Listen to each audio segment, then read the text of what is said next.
Well, ladies and gentlemen, here we are.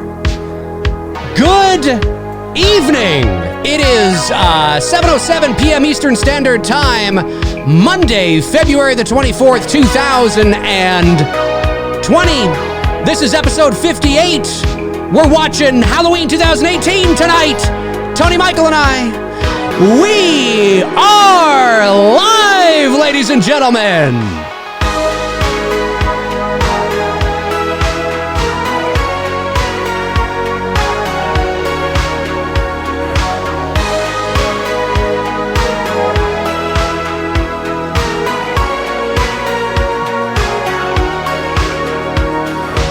Hey, what's going on, everybody? Cheers to all you fine folks out there. I left my drink outside. Damn it! I have a shot.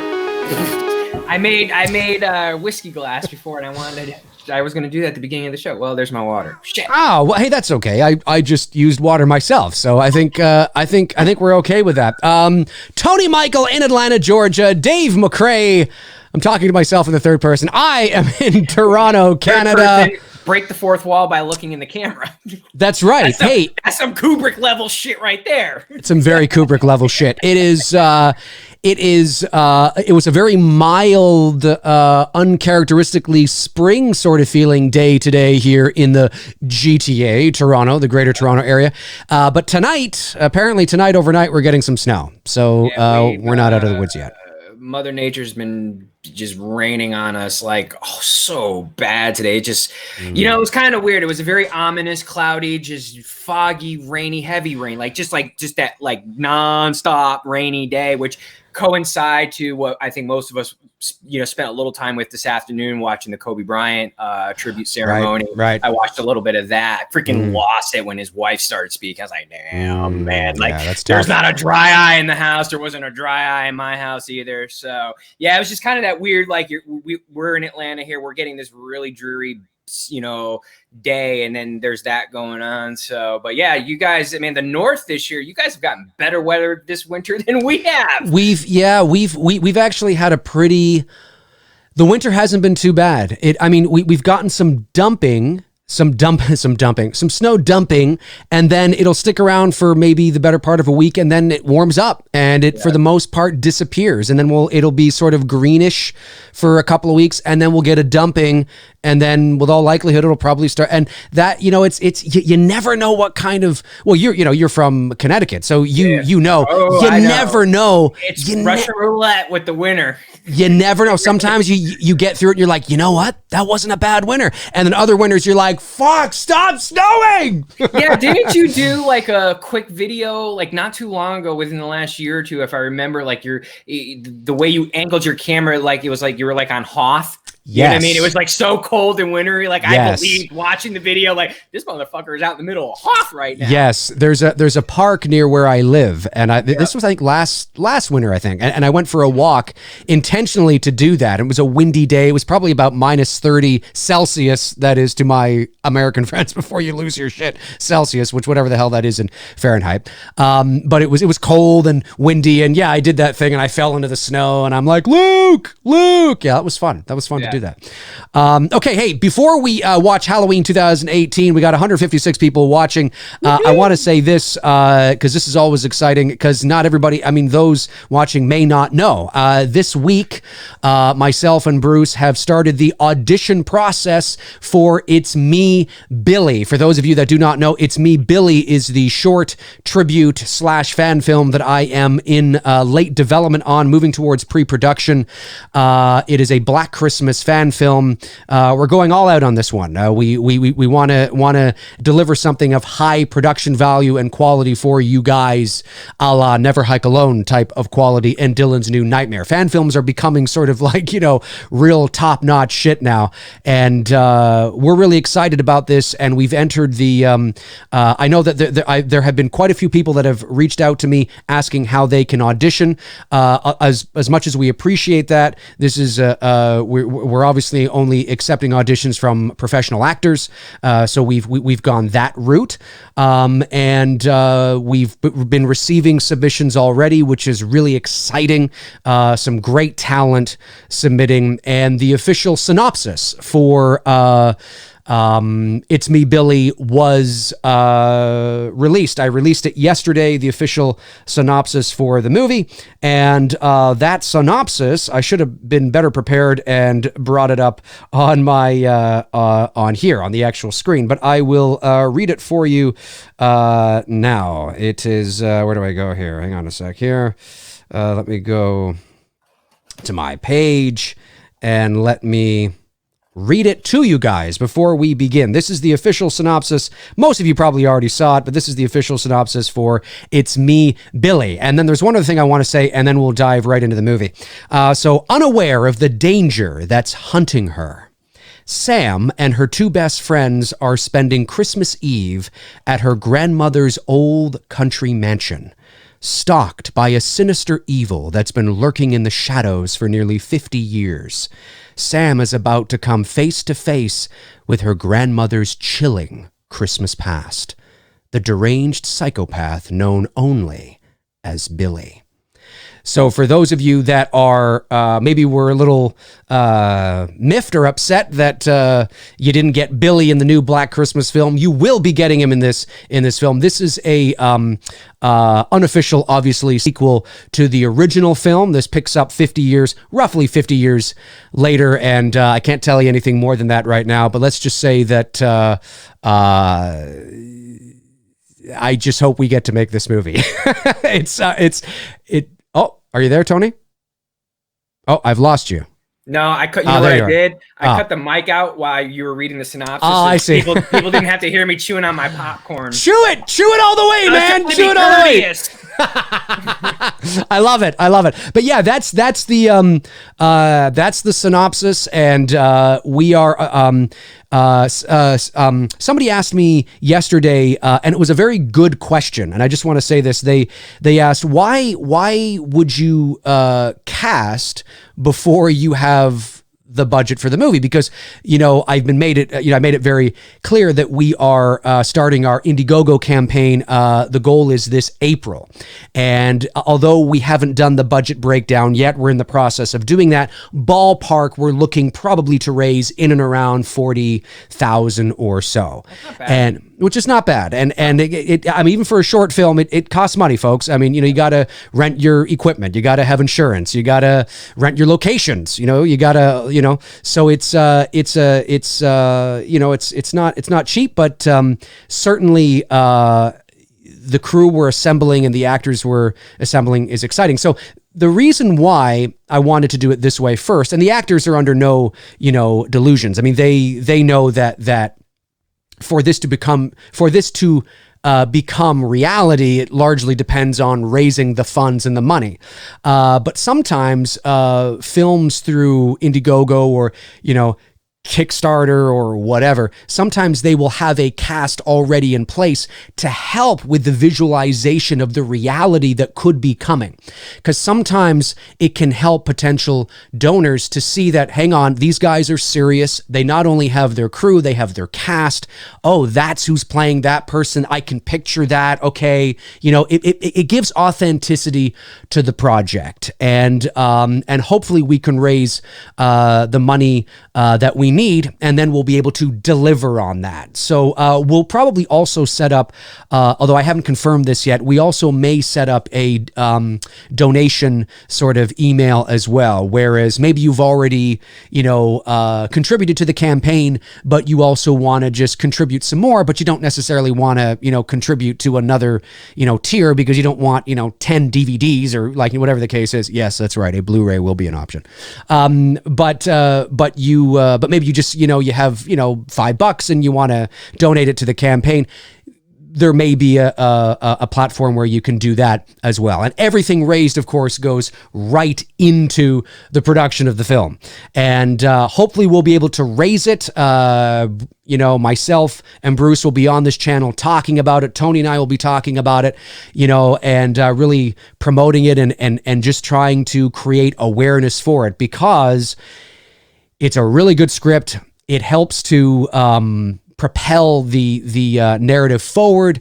It's a short film, of course, but we're excited about it. So if you want to see Billy back, in some sort of fashion, and hopefully, you'll be able to help in some way when the Indiegogo campaign is launched. So we are excited. And if any actors are watching this show right now who have submitted, maybe they have. I don't know. I have no idea what sort of research they're doing on me in terms of that. But if they are, hello to you and thank you for submitting. Because as I said, the talent that is submitting is fantastic. So yes, okay. Now that that's out of the way, let's move on to Halloween 2018. Are you guys ready for this? Wow. Yeah, I told Dave last week, I said, I bet you they're going to be shocked as shit we do this one. Because you and I have very similar views on this. But I'm going into it, not with a negative attitude. Besides, watching the Kobe thing earlier, I was rocking to the 2018 soundtrack. I love this soundtrack, dude, especially on vinyl. Carpenter and his kid, and who was the other dude? Oh my God, the other guy, not his kid, the other guy that worked. Daniel Davies. Thank you. Yeah. They did a phenomenal job on this soundtrack. It's a great soundtrack. Really did. It's honestly, I gotta say, love the original. It's hard to top the original, but this is what Michael Jordan was, Kobe Bryant, Halloween, right. Halloween 2018. It's like that. It's so close on which one I prefer more. Both those two would easily be my favorite soundtrack in the Halloween series. Yes, even over Halloween 4, guys. I love my Halloween 4 and all. Great soundtrack. Alan Howarth did a phenomenal job on that. But God, this soundtrack is so it's butter. It's butter. It's a great soundtrack. It's unfortunate that it wasn't presented against the backdrop of more memorable scenes. Exactly. Unless you watch the movie, unless you've seen the movie, quite a number of times. I couldn't tell you, with the exception of a few of the tracks, obviously The Shape, Hunts Allison, there's a few of them in there. I couldn't tell you which is from which scene goes to which scene, or, which is from which, unless I know that I'm, listening to it in order, and then I might be able to, but it's too bad it wasn't presented against something more memorable, because it is a killer soundtrack, no pun intended. And I have no doubt that the soundtrack will also, for the new film, will probably be great. One thing I'm hoping for, and I shared this story on Instagram the other day, is I was playing the OG, the 78 soundtrack, or right. Well, actually, it was printed in 79. The movie came out in 78. The soundtracks came out in 79, right. A year later. I want to hear Laurie's theme. I'd love to hear a modern take. I'd love to hear an updated version of that. That was the one thing, like the new theme I know they brought into the film. If I had to critique the soundtrack, it would be that. Didn't hate it. I liked it. It's a new melody, but I hope they bring back the OG, Laurie theme for this film, or whatever, Kills or Ends. I'd like to hear it, one more time, because I don't think we haven't heard it since that movie, since 78. Yeah, there was remnants. Did they do it in the H2O? I don't know if they did it in H2O, but there was remnants of it in the 2018 film. A little bit, just but like you know what I'm talking note. about. I know what you're talking about. Like a full-on melody, and just that. It doesn't have to be exactly like from the 78 film, but a modern take on it. Or maybe more of trick or treat, motherfucker. Maybe more of that. I'm good with Busta. I'm good, but I would. That's it. If they added that in, and everything, and whatever they're gonna do, when it comes to music, John that guy. He's great. If I was doing a horror movie, that's who I'm gonna have do my score. You know 100%, 100%. I hope so. Hey, before we begin, a couple of super chats came in here. A very generous super chat came in from the Badass Ninja. Thank you so much, Chris. Really appreciate you supporting the channel on that level. He says, can't wait for this. Halloween 2018, one of the greatest movies ever created, says Chris. The bathroom scene, the greatest scene in cinematic history, says Chris. The scene made me want to throw up. This movie is what I want in a horror movie to be scary. Well, Chris has spoken, folks. Chris has spoken. Now, there's no doubt there will be people in the chat room that will probably disagree with him. Be nice, folks. We can all disagree nicely here. That is how Chris feels, and he's more than entitled to feel that way. There's also a super chat from Robert Kitzmiller just supporting the channel. Thank you, Robert. Really appreciate that. And just to verify the bathroom scene, we're not talking about the first time it was done in H2O or the second time it was done in Rob Zombie's Halloween. We're talking about the new one, right? Right. Yes. Third time's a charm, right? Third time's a charm, right? Holiday Bros also says, hey, Dave, I've been watching for years. Love you, man. Love you too, Holiday Bros, in a Holiday Bros kind of way. Okay, let's do this, man. Tony and I are at the very beginning of the movie, just as you see sort of the glare from the sun and the top, the very top of the earth, right when we're about to come into the... That's right. Flat. The earth is flat, okay? It's flat. I've seen it. It's a big earth, a flat earth. It's amazing. Right, the Universal logo. So we're probably about 2 seconds, pause 2 seconds right there. That is where we are. And in the future, yes, I am probably going to implement a clock and a counter so people know where we are. I just have not gotten around to doing that. So, all right, here we go. And in 5, 4, 3, 2, and 1. All right. So, here we are. And this is a great opening piece of music. Oh, absolutely. I love it. The atmospheric sound. Absolutely. Yeah, it's a great... I remember, I was sitting in the theater watching this at the world premiere. I got goosebumps. I was like, yes. It was like the original Emperor from The Empire Strikes Back. It was like, yes. So now the Miramax logo is up on the screen now. It's still up there. It says a B in Media Group Company. Now it's faded out. Now we're going into the Blumhouse Productions logo. Yeah, everybody was messaging me the other day. He said he likes it. He says he likes it a lot. Well, of course he's going to say he likes it. He's putting his money into the movie. He's not going to come out and say he hates it. Who said what? Blum, when he said he's seen the first cut of Halloween Kills and he likes it. Of course he says he's going to like it. I know. That's what I was like responding to people. I'm like, of course he's going to say he likes it. He's putting his money in the movie. Not going to tell you he hates it and tell you to go see it. Exactly. Now, I have to admit, when I was watching this opening scene, there's very little that I don't like about what I'm seeing. The shots, the angles, that shot through the fan, there's nice composition. We get a sense of the place that they're in. Yeah. Right, exactly. I think, and I like just the eyes on, I always forget her name now. Anyway, her. Aaron's, yes. Friends with benefit partner. Right. Right, essentially. According to the deleted scene, I'm just saying. According to the deleted scene, that's right. I think they should have just kept that in there, but I really do. I mean, it's a good scene, and it does add more to their arc and what they're doing as far as their whole. Exactly. Are they doing are they making a documentary? Yeah, well, it's the 40th anniversary of the murders, so they've gone to do. Yeah, they're doing a documentary. Somebody said though, it's kind of true if you think about it. Why are they starting to make their documentary on the 40th anniversary? Wouldn't it have been more wise and generated more interest and money if you went maybe the year before and captured all this stuff and released your documentary on the 40th anniversary? Splitting hairs, folks. Splitting hairs. It's just a movie, McRae. It's just a movie. Hey, we got to suspend our disbelief that this guy was shot 6 times, survived, or depending on the original run, shot 6 times, blown up in a fire, came back, there. Shot 100 times, fell down a well, came back. You know what I mean? Now, I had the chance to speak with this actress. Why am I forgetting her name? God, I forget her name, her real name. The chat room will let me know. Anyway, I had a chance to speak to her at the 40th anniversary convention, an absolute sweetheart. And that's on my channel, by the way. Just you go to my channel and type in Dave McRae. Yes, Rian Reese. Thank you. I knew I'd remember it as soon as it came up. Rian Reese. Yes, go to my channel. The interviews are there. She's a sweetheart. Listening to Dr. Sartain as he's giving us some exposition and, as they're walking, like everything right now is cool, right? Like, I'm okay. This is cool. I like the atmosphere. I like the feeling. I like the setting. I like Dr. Sartain. I have a like-hate relationship with him. Yep. Cinematography is great. I have a like-hate relationship with this man. because I think he's an interesting character. I didn't care, you know what I mean? Like I just like, all right, you know, he's a doctor in the ward, whatever, you know what I mean? Like that's right.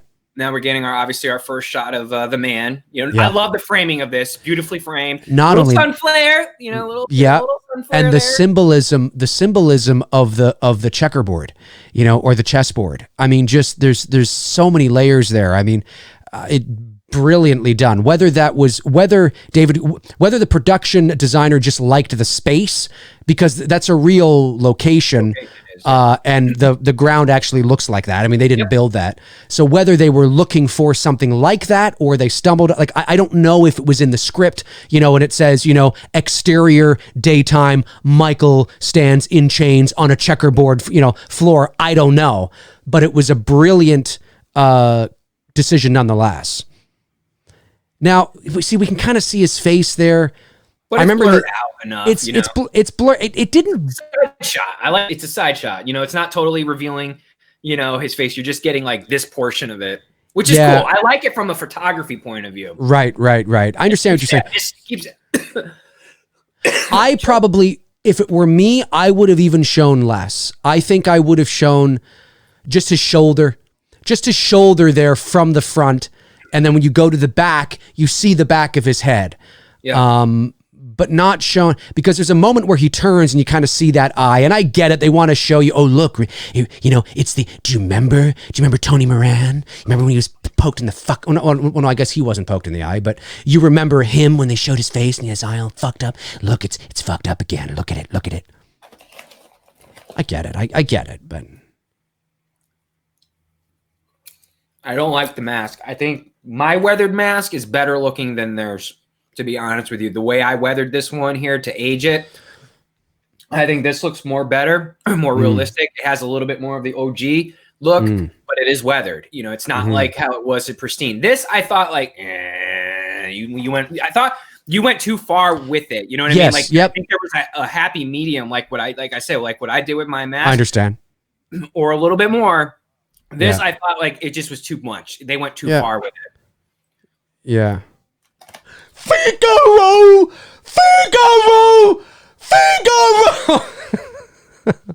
Say something. I think this is I will say this intro, not intro, but the intro theme song, this was dope. I'm not going to lie. This was one of my favorite intro themes last year from 2 years ago now, from 2018 from movies. There's things about this I like, and there's things about this I don't like. There's a few decisions that I don't think. I mean, her standing way back there with the Zoom recorder wouldn't pick up shit, and I don't think he would be that antagonistic towards him. And I think, you know, the doctor would probably say, like, "Whoa, hang on a sec, what are you doing?" But I get it for the theatrics. It works. It works for the theatrics.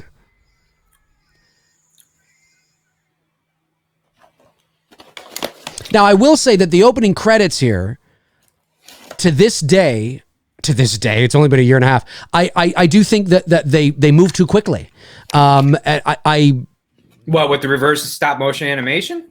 No, the actual credits I find are on script. They're moving. I guess I wanted them to milk this a bit more, you know. But I understand. I get it. You know, it's 2020, Dave. Okay, boomer. It's like, yeah, I'm not a boomer. Boomers don't have the attention spans anymore. They got an attention span of a 2-year-old, so they need it fast paced. Otherwise, well, no. I meant that. The opposite way is that the insult of a boomer now is just somebody who likes things old school. Guys, we need this slow so we can read it and observe it and take it all in. I was called a boomer the other day, and I'm like, you ignorant fuck. You don't know what a boomer is. That would be our parents, to be actually. Exactly. We're not boomers. People born anytime between 1967 or 8 to about 1984, let's say 85, somewhere in there, even 83, but you know, somewhere like there, 84, 85 is Generation X. We're not boomers. Yeah. Boomers are about 45 to 65. Like that's, you know, the other thing about the fast paced cut here, or editing, whatever, that's not really editing, but the fast pace of the names and shit. I mean, just look at YouTube and look at YouTubers and the popular YouTubers. Everything is fast cut, fast edit. I'm like, Jesus, I'm trying to keep up with like what just happened a second ago, and you're over here and you're back here, and like, that's just the way of editing and filmmaking now. That's what the younger audience is used to, and that's what they've been groomed to through obviously YouTube and YouTubers. Yep. I have that same Zoom recorder that he's holding. I actually have it. I got 2 of those bad boys. Yeah. You know, a main one I use, and then I got a backup. Yeah, I use it for. There it is, right there, folks. That's it, right there. That's what he's using, or a variation of. He might be. I don't know if he's using the. You got the H4. He's holding the H6. I have. Oh, okay. I have the H4N actually. H4N, and that's the H6N. Yeah, so they look. It's basically the same thing, just a different version. But yeah, so I mean, it's yeah, the opening credits. I just wish they would have milked it a bit more, but. I agree. But nonetheless, I mean, up until this point, I'm like, okay, you know, I'm not completely like, you know, like at this point in the movie, I'm still like, okay, I'm there, you know, okay, this is interesting, intriguing. I like the way she comes on the PA. Just yes, you know, I like that. Very matter of fact. She doesn't give a shit. I like H2O Laurie Strode better. That's right. Podcast. That's what it was. He's making a podcast.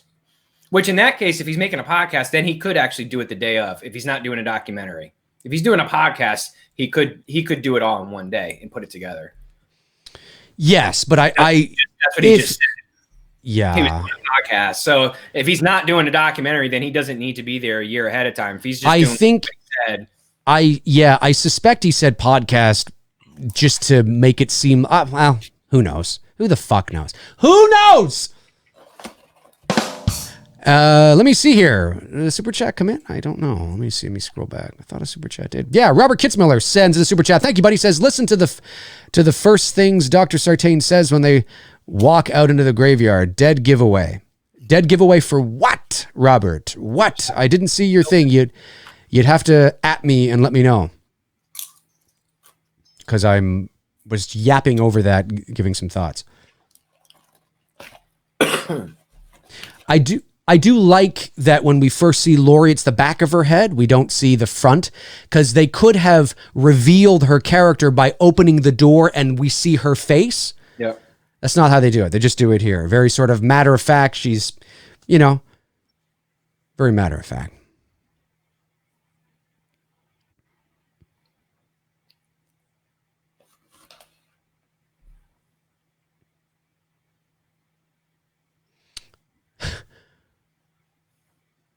Blu-ray Addict says, I was born in 98. What generation would I be? You are a millennial. Yep.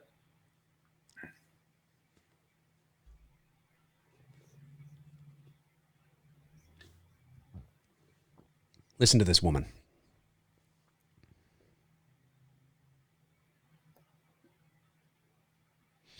Boomers are 45 to 55.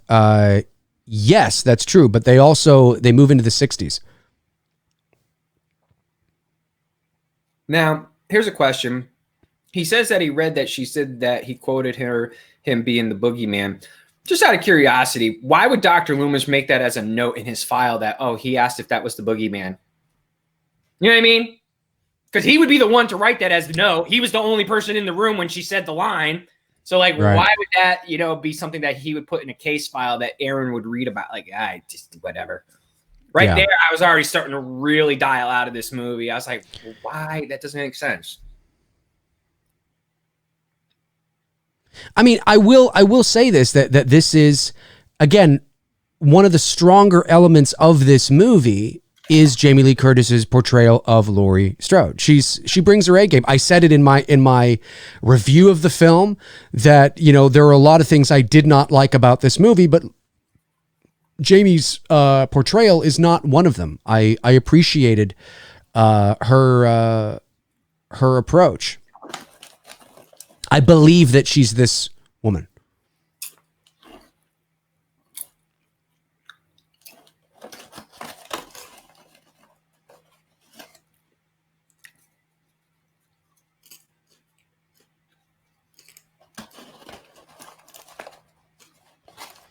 Yeah. We saw him, Laurie. We had a picnic. It was great. You should join us the next time. See, I think what would have been interesting is maybe instead of this, maybe again, here I am trying to rewrite somebody's. I don't know. I didn't really like the say something, to be honest with you. I mean, I get for the movie and the theatrics of it. It's like, whoa, yeah, I get it. I totally understand why people like it, but I just don't necessarily. That's all I like. Yeah. I just don't think that you would do that. And if you were trying to do that, I think the doctor would be like, whoa, hey, not do that. Hang on a sec. What the fuck are you doing? Like, you can't yell at this guy. You know, I just think that it's like, right? Yeah, it's like, Aaron, calm the fuck down. Like, are you like you're unfucking hinged? Like, shut up here. You know, I think maybe Danny McBride's peanut butter dick joke. Because we all need a peanut butter dick joke in a Halloween movie. I'll give him a little when he says it. We're Mr. Movie Buff 01 says, where are we? No, not yet. She's not. No, wait, is that? No, that was a Here Christmas comes. sweater. Because you know. Here comes the peanut butter on my penis. Judy Meryl Streep Greer, whatever her last name is. I wear Christmas sweaters in a Halloween movie because I hate Halloween, and there's my protest. That's right. We wouldn't get that from Harris. Just saying. Just saying. I got peanut butter. There you go, folks. There you go. Well, I mean, she would have worn that because that was the way it was written, right? So even if it was dead. She said that in an interview. She did deliver. She hates Halloween for real. So she wore the Christmas sweater. No, that's for real, dude. Like, yeah, that shit pissed me off. That's why she's wearing a Christmas sweater. You'll have to send me a link. Well, then they allowed her. I believe you that she said that, but if that is the case, then I guess it was okay for David Gordon Green and Danny McBride. They were okay with it, and they allowed it. But at the end of the day, it ain't up to her. And unless they put it in her contract, I'll only do the movie. I hate Halloween. I'll be like, get the fuck out of here. I mean, you're either a team player or you're not. You're fucking acting. You're acting. It's acting, Judy. I didn't hear that. I'd have to I'd have to find out about that. I mean, it works in an ironic sense. You know, and you can play it off that she's so sick of Halloween, even her character growing up in the shadow of her mother and who her, mother was, that she just doesn't want to wear anything, so she's sort of rebelling against the season. It can kind of work in that way. This is such a throwaway line here. Neighborhood in North Charleston, South Carolina. I've been there a couple times now.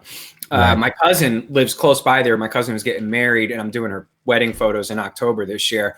And I drove around and I was like, oh, there's that. Very cool. Here comes the throwaway line.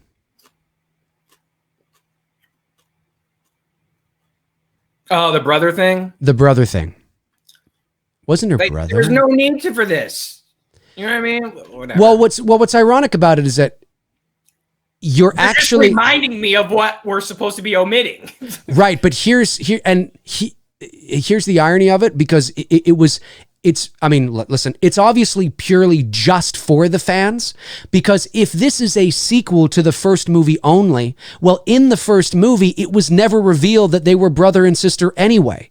Right. So if you were just going based on continuity, there would be no need to even acknowledge it, because that revelation didn't come until the movie that you've now omitted.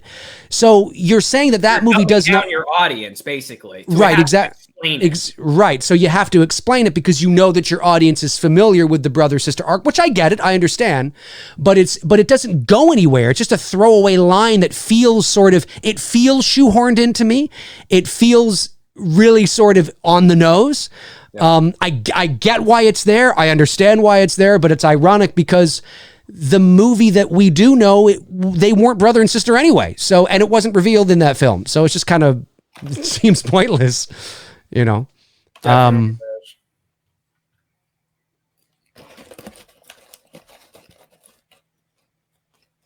and Lamb's son right there, folks. Fucking douchebag. Let me see here. Super chat came in from Emil Bjorklund. Thank you, buddy. Says, hey, was there any callbacks to H5, H6, and Rob Zombies 1? Not overt, not obvious callbacks. Of course, somebody in the chat will probably find something. Oscar. There's Oscar, folks. Oscar. That's right. That's right. You know, yeah, but see, at this point in the movie, I remember sitting there watching this, and I was starting to kind of, I don't want to say lose interest. Oh, I was already, my interest was gone. I was starting to kind of feel like, I think I know where we're going with this movie. Exactly. Now, of course, the voice here that you hear in this scene in the classroom is actually PJ Soles, who played Linda in the original Halloween.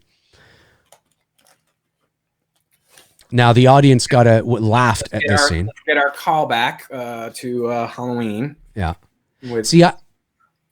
Yes, not only and Halloween, but H2O did that as well too. So now we're getting it for a third time.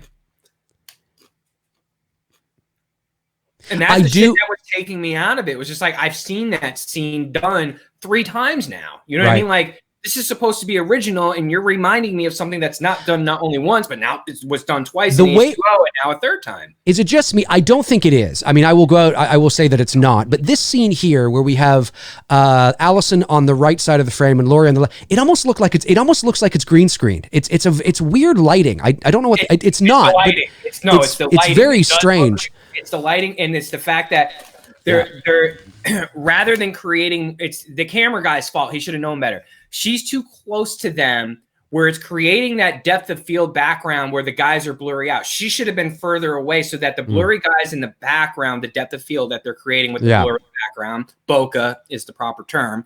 When you're that close, it does look fake. It looks, that's why no photographer frames a shot like that. That was a really shitty job by their cinematographer. He should have kept more of a distance and not so tightly zoomed in on Andy Manichak like that. But, they're the professionals.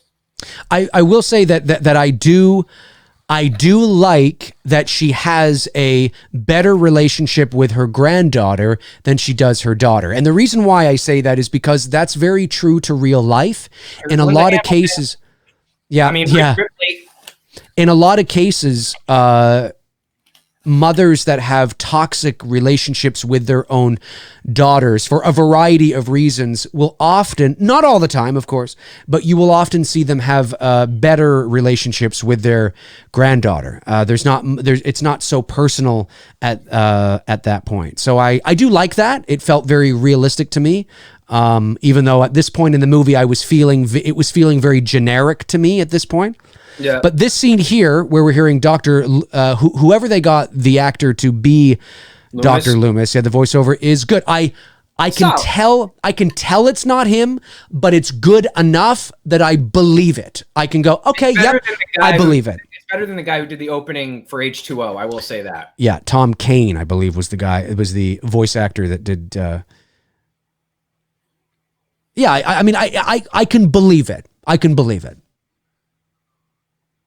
And this piece of music that's playing over this scene, I really like this piece of music. And I will say, when she's here in the car and she's drinking, I do like the final shot with Michael's silhouette right outside her, door, and she's screaming, and it's just like he's like right there, and she's like, oh, I like that. I like that juxtaposition and sort of that foreshadowing that it's the darkness that's still within her. It's still she hasn't been able. It's still there. It's still impacting her life, and that was like this kind of stuff I like, because it's, if you are going to do this kind of a sequel 40 years later, this is what it would be.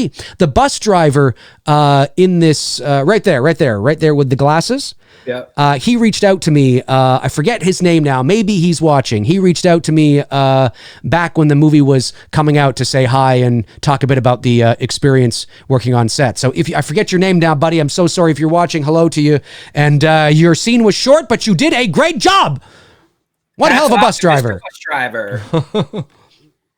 That's great right there. That's great. That's good. I like that. There are some like, again, you've often heard me say that what they did do well in this movie, they did really well, which makes what they didn't do well that much more frustrating, because there's so many things where you're like, oh, what are you doing? That's how I feel anyway. Super chat from Jason Knight says, have you guys seen 1917? If so, would not one take Friday the 13th film be interesting with two people exploring Camp Blood? That would be interesting, man. That would be interesting. Interesting. Very interesting. Dan Sky sends a super chat. Thank you, Dan. Says, is that scene Laurie still sees the shape? Yes. Yeah, where she's in the car. Gun and yeah. Right, exactly. She's in the car and she's drinking and whatnot. Now, I believe really, and I think they should have gone with this. Now, there would have had to have been some sort of things in there that they would have had to adjust. But I like the. I don't know if this was 100% confirmed or if it was sort of a rumor mill, but they were originally going to have Laurie, I believe Laurie, the character of Laurie, or it was going to be heavily alluded to anyway, that the character of Laurie was responsible for the bus crash. And I actually like that angle because... Yeah, I think that is that's now again, there would have had to have been some things they would have had to have adjusted, but I really like that angle and I think they should have gone with it.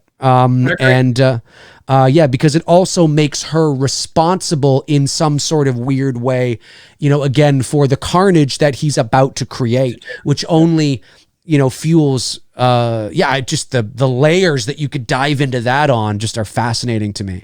I like that. But of course it's alluded to the fact that it was really Sartain that did it. Sartain's I like the idea of Sartain. I like a lot of the things he says. I do too. But I despise what they did with his character. Yeah, I hate but I hate what they did with his character. I just don't like what they did with his character. I just don't. There were. I think it's lazy writing. Theme I'm hearing, like you said, I'm hearing this very subtle callback to it, but it's not like the full blown theme. Right. Yeah. You're right about that. It was subtle. It was very subtly put. Very subtle as she sat down there. She also refers to Michael here as the Shape, which is the first time in any narrative in the movie that he's ever been referred to that way. Some people like that, others don't. Right? Through the whole franchise, I believe so. I believe so. And there's people that like it and there's others that don't. They feel that, oh, maybe that should have been left as just sort of his name on the script, not necessarily his name in the film. Because I also feel I don't think it was earned. I think it's kind of like, well, wait a minute, like at what point? But then again, there's that 40-year gap that we have no context and like we don't know, But I do like Jamie's performance. I mean, I do believe that she's tormented with this, but I will say that Judy Greer's performance coming up here in a second is just god awful. And I love Judy Greer. I think she's here. It's like, what is she doing? Reading off a fucking teleprompter? I don't know what it is. I'm just like, what? Like, it's just this flashback. Okay, it's cool, but there's no emotion. It just feels very wooden to me. I think it, and all of a sudden, it feels wooden and all. It feels like it's shoehorned in exposition just to get you. Like when I see her there, she's like, why am I here? More familiarized. Why am I doing this? I hate Halloween. I really don't want to be here. Now I just think about, in my mind, as the viewer watching this, what would Danielle Harris do? Oh, she'd probably deliver a stellar performance. Well, she might, but I wouldn't. I said, there's nothing that Judy Greer does in this movie that Danielle Harris could not do. That's my only point to this, that there's nothing that's so spectacular. There isn't, but I know what you're gonna say. You know what I'm going to say, but I agree with the creative decision not to go with her because it's like, it would be just as strange as people trying to remember that Halloween 2 no longer exists. It might be Jamie Lloyd. Like, I don't know. I just feel, well, you know how I feel about it. It's just, I just don't think it's, I think she deserved better than that. And, but it's up to David Gordon Green. I assume that's the performance he wanted from her. And again, she's a talented actress. I mean, there's nothing wrong with her. I mean, that's what she was directed to do. And it felt a little shoehorned in. It felt like we're just providing this exposition just to get from A to B. Oh, look, it's some exposition time. there's another car driving up in the fog and there's inmates wandering around. No, I haven't seen that before. Not since Well, funny enough, this was actually one of my favorite scenes in the movie, and the music that was on the radio here, if I'm not mistaken, was somebody singing Laurie's isn't it I Wish I Had You All Alone? Was that not on the radio here in this scene? I think it was. I think it was. Now, I actually like this scene. I remember when we got to this scene in the movie, I actually liked it because of the mood, because of the atmosphere, the creative choice not to use any music, but just use the sound design of the elements. You know what I mean? And of course you have a bit of a moody soundscape there, but I'm talking but that's it. You know, that truck door opening feels louder than it normally would be. You know what I mean? Like things like that really playing into the environment. And I like that. Like now, like all you hear is the truck, as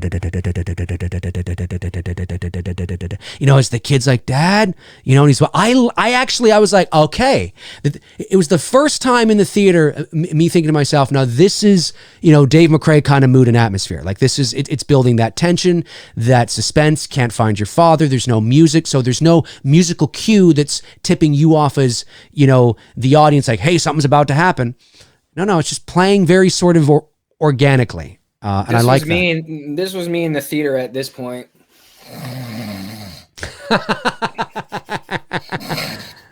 That was now, me. This is cool though. I like the way he says run. I like that because it's I really like that. It felt very sort of like, again, how bad, like who are we dealing with here that this is the end result? Like what the hell happened out here? You know what I mean? Like that's a little bit of that theater of the mind, where it's like, what the fuck happened out here? Coming across something horrific.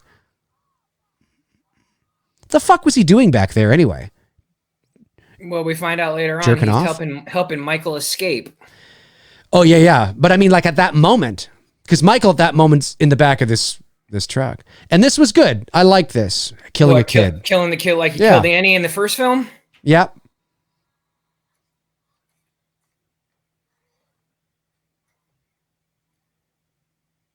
Good. Killed the kid.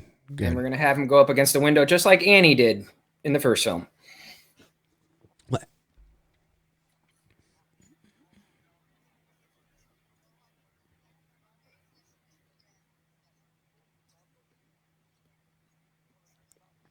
Frank Riker sends in a super chat and says, D&T, can you imagine if Laurie was in a Psych Ward 2 and she breaks learning Myers escaped?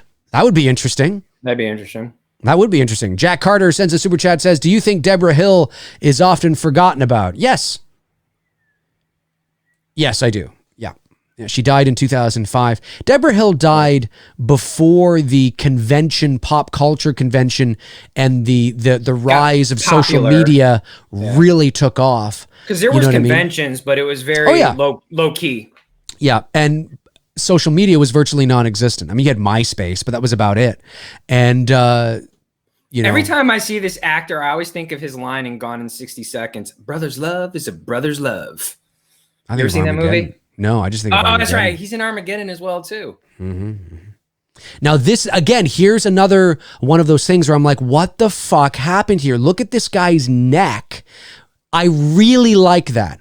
There's nothing gratuitous about it. There's nothing gory about it, but it's in it's almost that uncanny valley. It's in such an awkward position that you think to yourself, again, who are we dealing with here? What the hell is going on that this is the end result? And you guys know me, I'm a theater of the mind kind of guy, and less is more to me, but and you're not going to please everybody. And I understand why they did become a little more violent in this movie, but I actually ironically found myself enjoying some of the kills that were in this movie most of them are off screen, but I because they were eerie, it was a very eerie sensation for somebody to come upon something so horrific. It's like, what the fuck are we dealing with? Now, there's no doubt in my mind that Halloween Kills is going to be more in your face, on screen, blah, blah, blah. But certainly it was a side to this film that I actually found myself enjoying. It's sort of like the best of both worlds in some sort of, or a happy medium, even though you're still not going to please everybody. But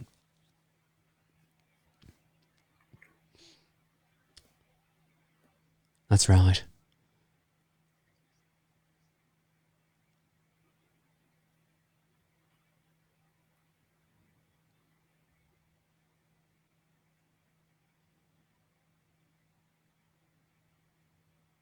No, because I'm not going to say, hey, guys, there's a creepy dude standing over there looking at us. Maybe we should leave.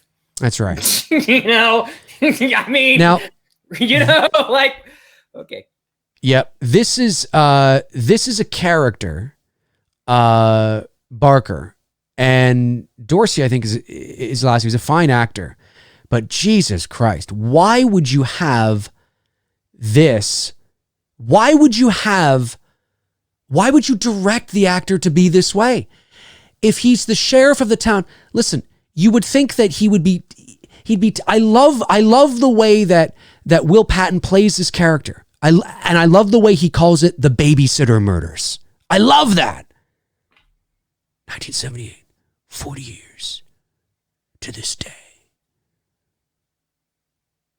This is Michael Myers loose with a bunch of nutbags. Like, what do you mean? It didn't feel like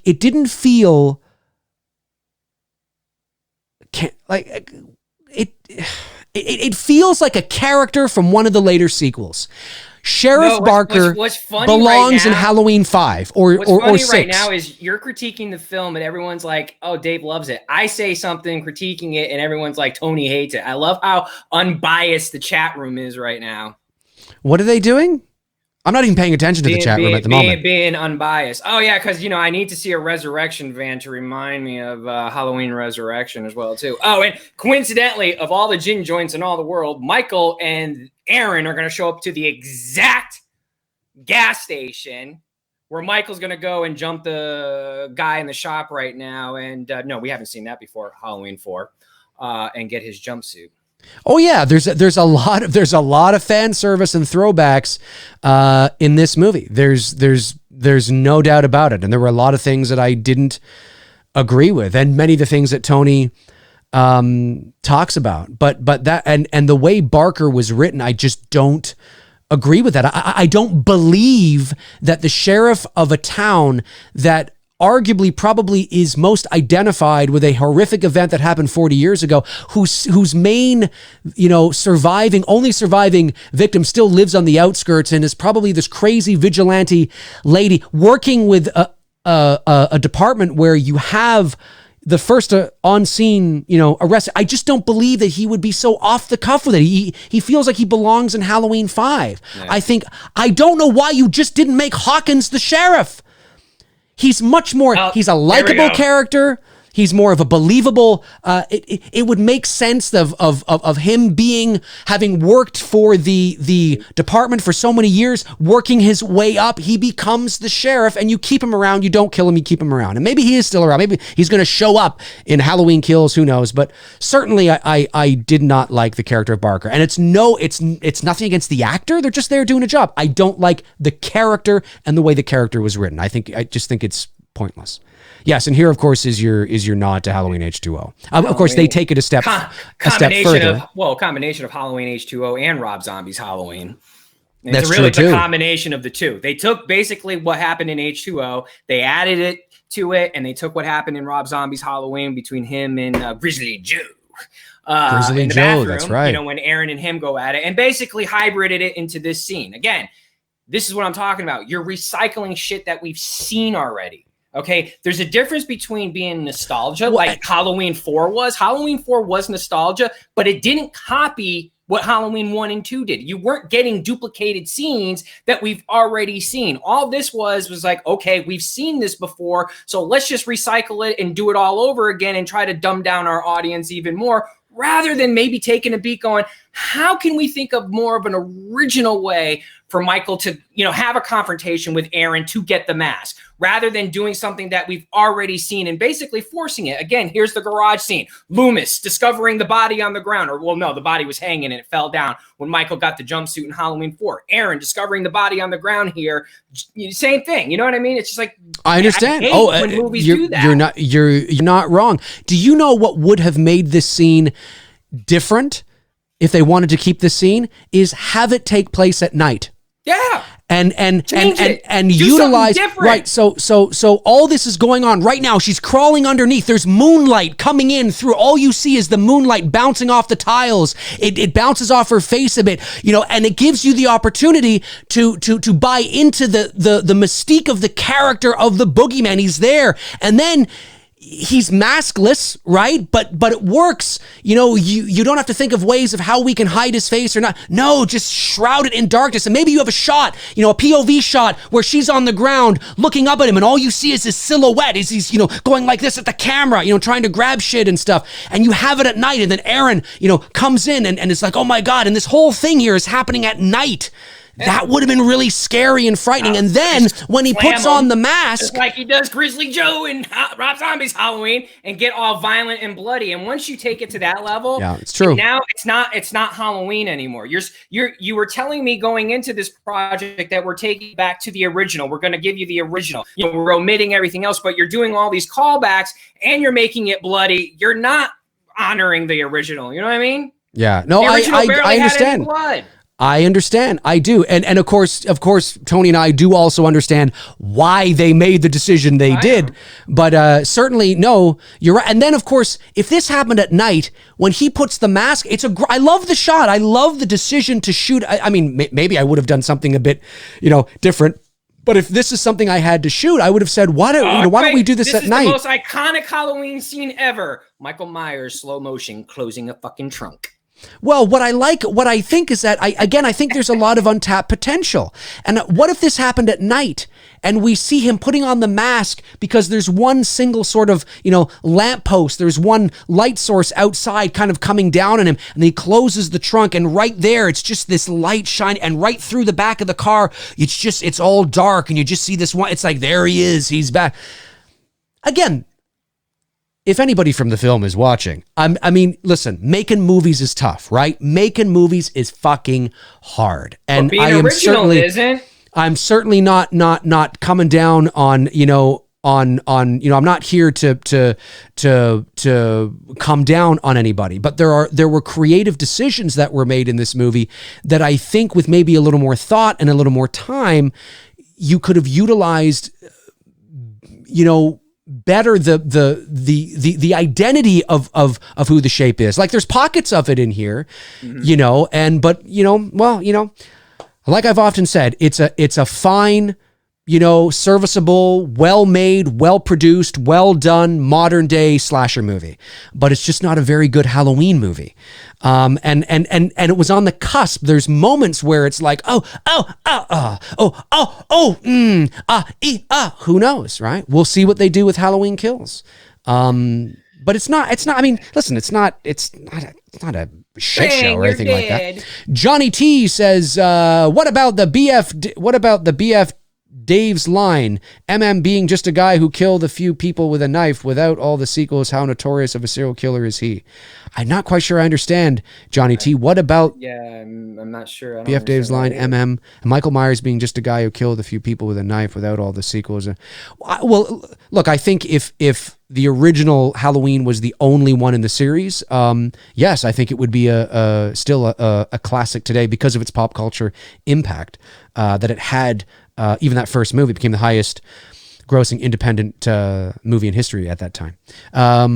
Big G sends a super chat, says, do you think the podcaster survived? I'm going to say no. I'm going to go with no, too. Yeah, I'll go with no.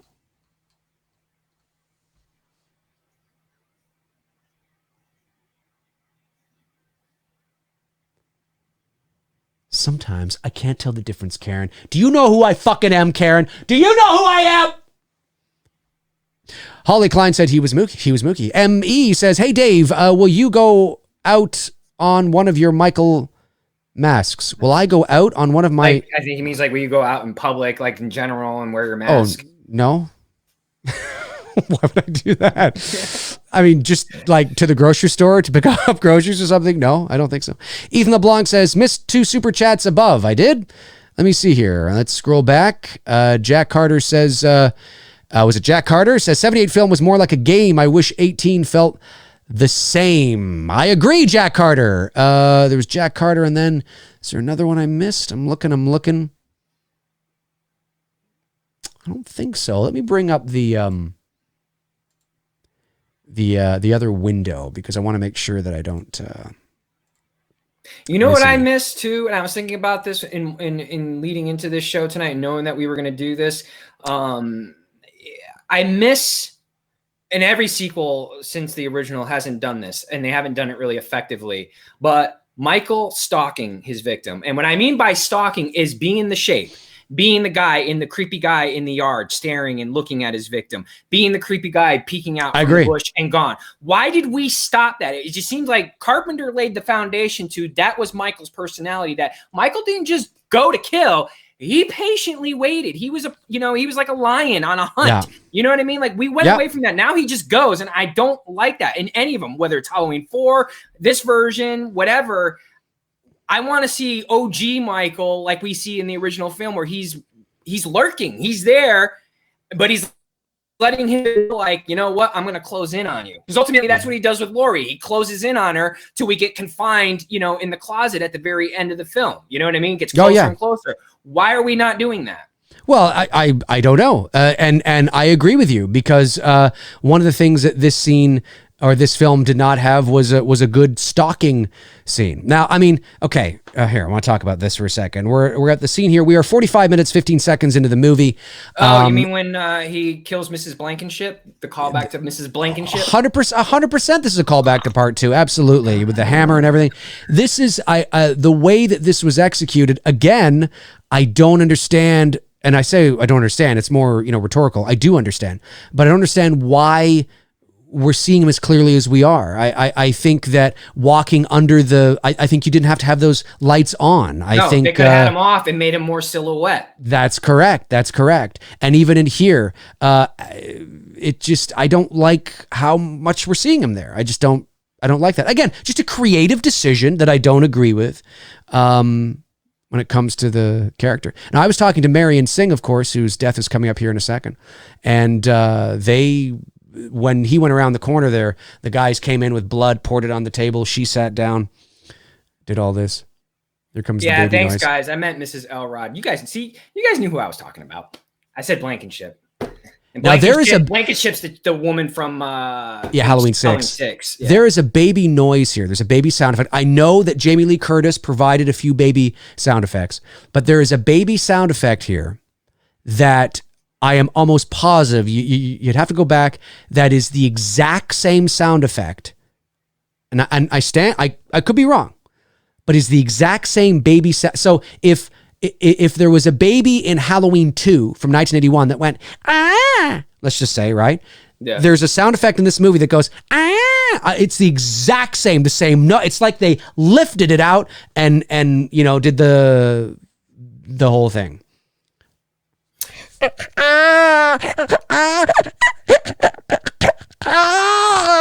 I'll tell you what, bro, when we do our fan film, whether Blumhouse, David Gordon Green decides to bring that characteristic trait about Michael back, we're bringing that characteristic trait about Michael back.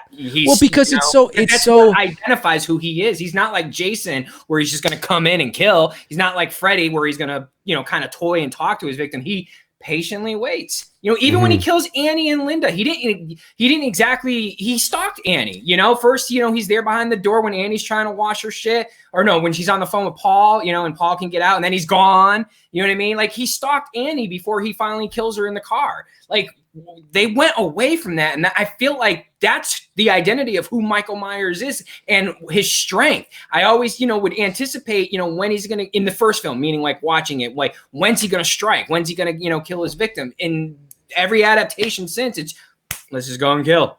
Like, I don't know. I don't like that. No, I do agree with that. And I miss some good lurking and stalking like a predator that he is. This is your friend.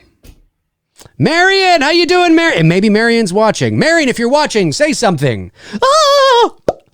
She's going to get Marion, it. You're going to get it. You're done, Marion. You're done. I will say this. You died beautifully. You did.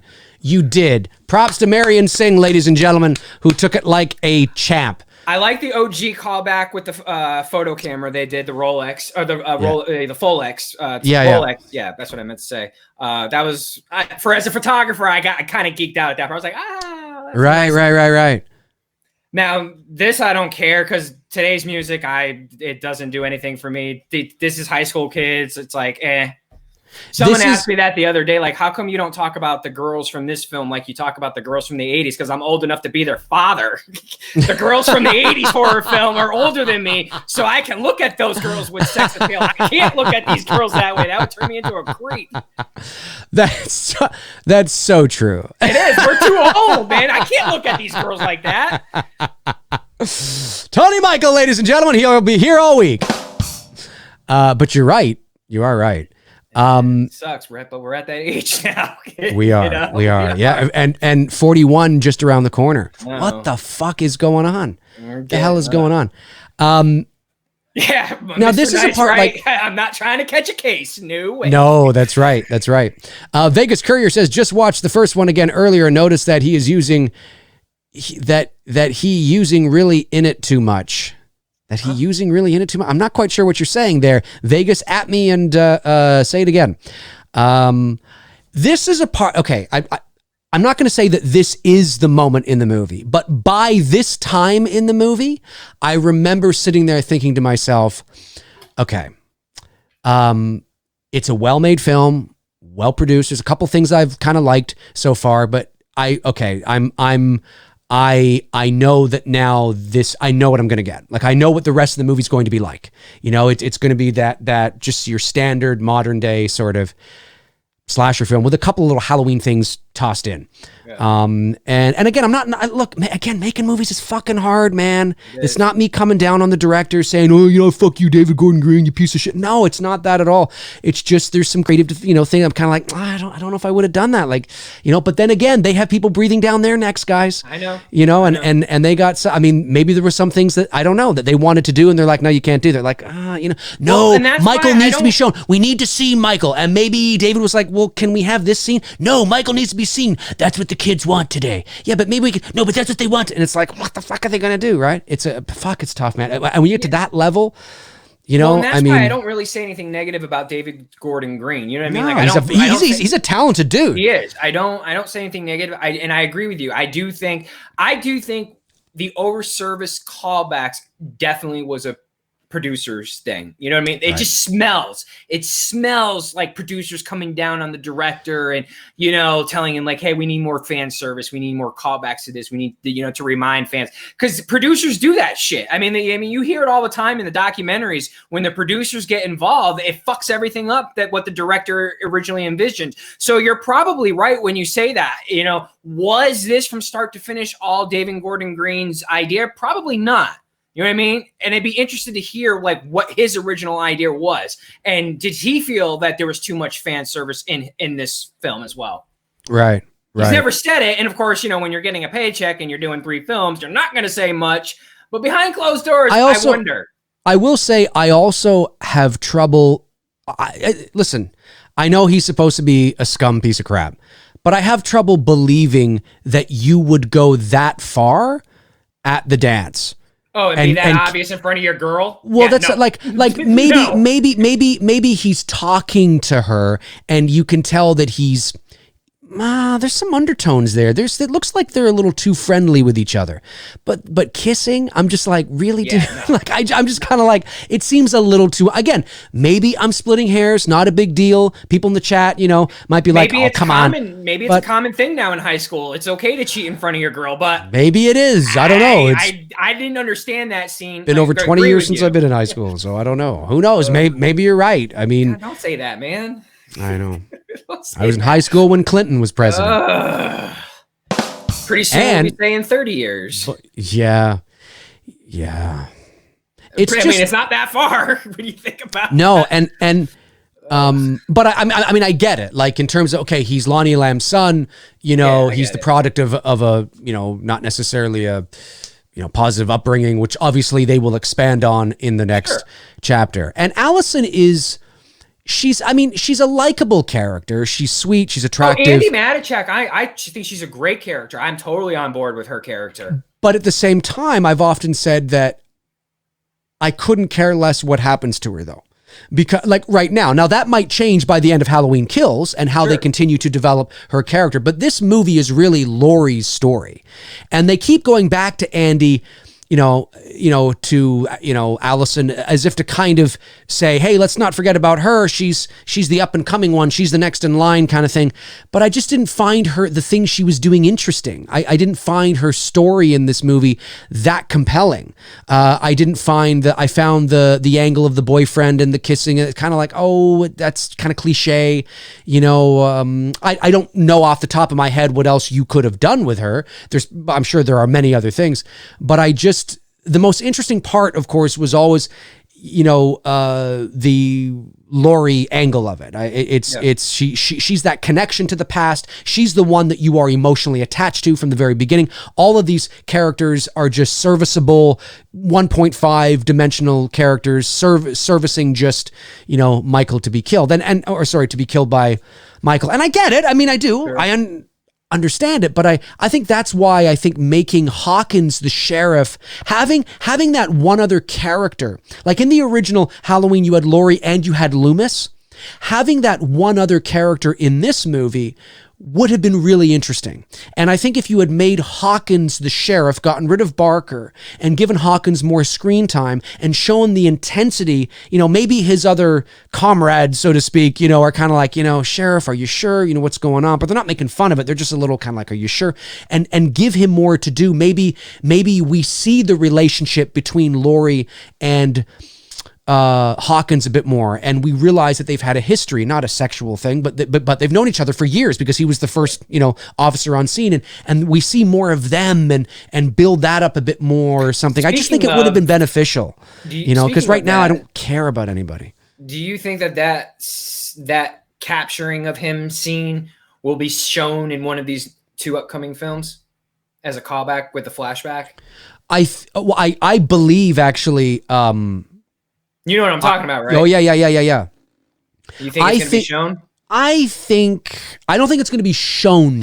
Like, I don't think we're going to see Michael in handcuffs, on the back of a, cruiser with his, he's like this on the back of a cruiser, like, oh, fuck off, man, fuck off, sit down, calm down, you have the right to remain silent. Yeah, I don't think we're going to see that, but I think we may see a young Hawkins maybe sort of arrive on scene or something to that effect, and maybe it cuts away or, I'm anxious cuts to black. See, I do know, and it was my choice to read the article, but I read By the way, we're at 56 minutes and 30 seconds right now in the movie. Yep. I know that they're going to do a flashback scene with Lonnie as a kid. That I'm anxious to see how that's, portrayed on screen. And like, are they going to go OG with the mask? You know what I mean? Like, and yes, I believe so. So, but I am curious to see that. I read that article. I was like, okay, that's cool. I am interested to see how they pull that scene off. Are we going to see Michael, like the old G mask, or is it a back shot of Michael and Lonnie walking towards him? Like, I'm curious to see how it's going to be. Right. I have some thoughts on that in a second. Here we are, of course, our character of Vicky. Of course, she was introduced about, 10 minutes ago. I just didn't say anything during the toenail clipping scene. I'm glad he wasn't there.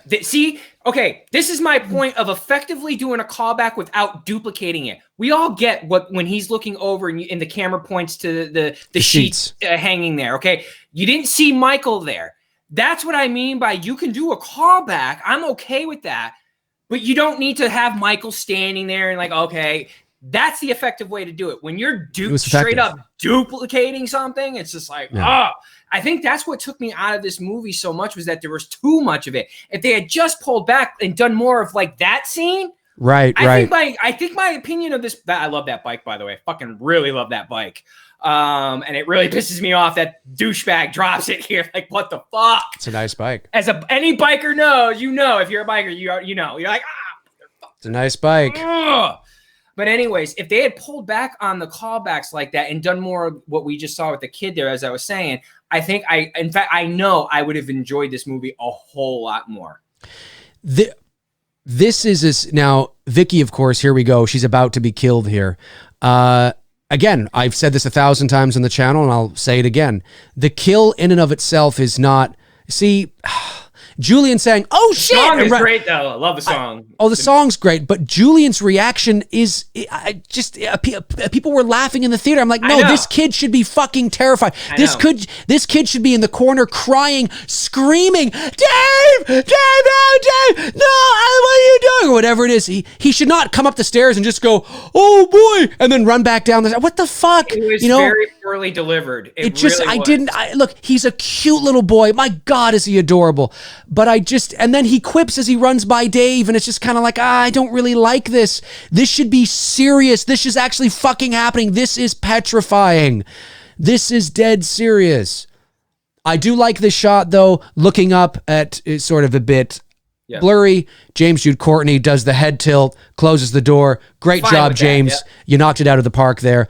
And James Jude Courtney was fantastic in this movie. I mean, as the Michael, with what he was given to do, he was great. But yes, Vicky, that whole scene, the suspense, any sort of suspense they were trying to create in that scene was destroyed in the marketing. And I understand why they used it in the marketing, but it's unfortunate because we knew when Vicky was going to die, we knew how she was going to die, and we knew where she was going to die just from the trailer alone. So when you see her in the movie, when that character is first introduced, you're like, I know exactly what's going to happen to this person. Now, 9 times out of 10, when you're watching a horror movie of this type and you're introduced to expendable characters, and there's, the girl and her, 4 friends or something. Yeah, usually you go, okay, they're probably going to all go, but you don't know how, you know what I mean? And unfortunately it was destroyed in the marketing, and that was disappointing to me. So any sort of suspense that they were trying to create was lost. It was. We all knew it was coming. Yeah, exactly. I mean, it's a great moment for a trailer. It does what it was supposed to do, but it was just a little unfortunate. And something I noticed too, I can't go back here, but something in the trailer I noticed, whether they used the same take in the actual film, Vicky's reaction time is actually a little delayed. She opens the closet and he goes like this, and then she's like, it's kind of like, wouldn't you open the closet and as you open it, you notice somebody and you go, like before he's going like this? It was those little tiny things are things that I noticed, and I'm like, it was a little bit delayed to me. Yep. Anyway, we're at the scene here where Hawkins is, and I like this character. Will Patton's a great character actor, and I wish he was the sheriff. I mean, listen, where's Barker right now? Nobody fucking knows. Is he going to have more time in part 2? Probably. But it's like he's useless in this movie. Now, this, of course, okay, here's the Nick Castle thing.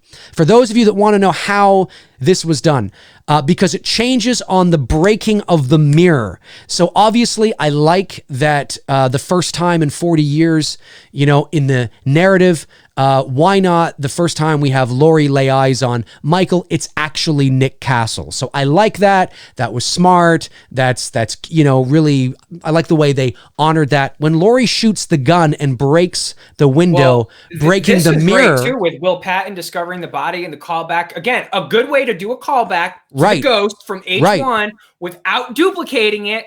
This is how you effectively do a callback. And I just, I wish they had focused in on stuff more on that kind of thing. You know what I mean? Yeah, no, it's great. It's good. It's good. I agree with you. So when Laurie shoots the window, breaking the mirror, Michael's reflection coming up here, on the break, watch Michael changes a bit. He goes from kind of like this to more stiff and upright. That's Nick Castle becoming James Jude Courtney. So that's sort of the passing of the torch. There, see that? See how now he's kind of up like this a bit, right? Now that's James Jude Courtney. So it was Nick Castle doing the head tilt, and then she fires and the glass breaks and you see him kind of like this. That's James Jude Courtney. And that was an effective way to do it. And apparently Nick Castle has a similar, very small one kind of thing cameo. I mean, in Halloween Kills. See, I like this. Can you imagine being a first responder on scene, coming into a room and seeing somebody pinned against the wall with a fucking knife? It's kind of like how they found Bob originally. Right. And it's not necessarily... Oh, no, wait, Bob wasn't hanging. Where was he? No, Bob was hanging. He was hanging upside down. Right. Yeah. But it's kind of like, I can't say that if I was writing this, I would write it that way. But I have to admit, as somebody who's a theater of the mind guy, I thought that a lot of the presentation of the kills were actually tastefully done, and not in a like, but still like, whoa, like what the fuck? Can you imagine? Who the fuck are we dealing with? What the fuck? We don't even know what we're up against here. I like that sense when seeing that. Secondly, they wouldn't move the body and just have the body just sitting out there and then zip her up. They would have done that inside in the house, not outside on the ground. Yeah, that's true. Johnny T says, man, too bad YT doesn't pay you guys per word. Per word?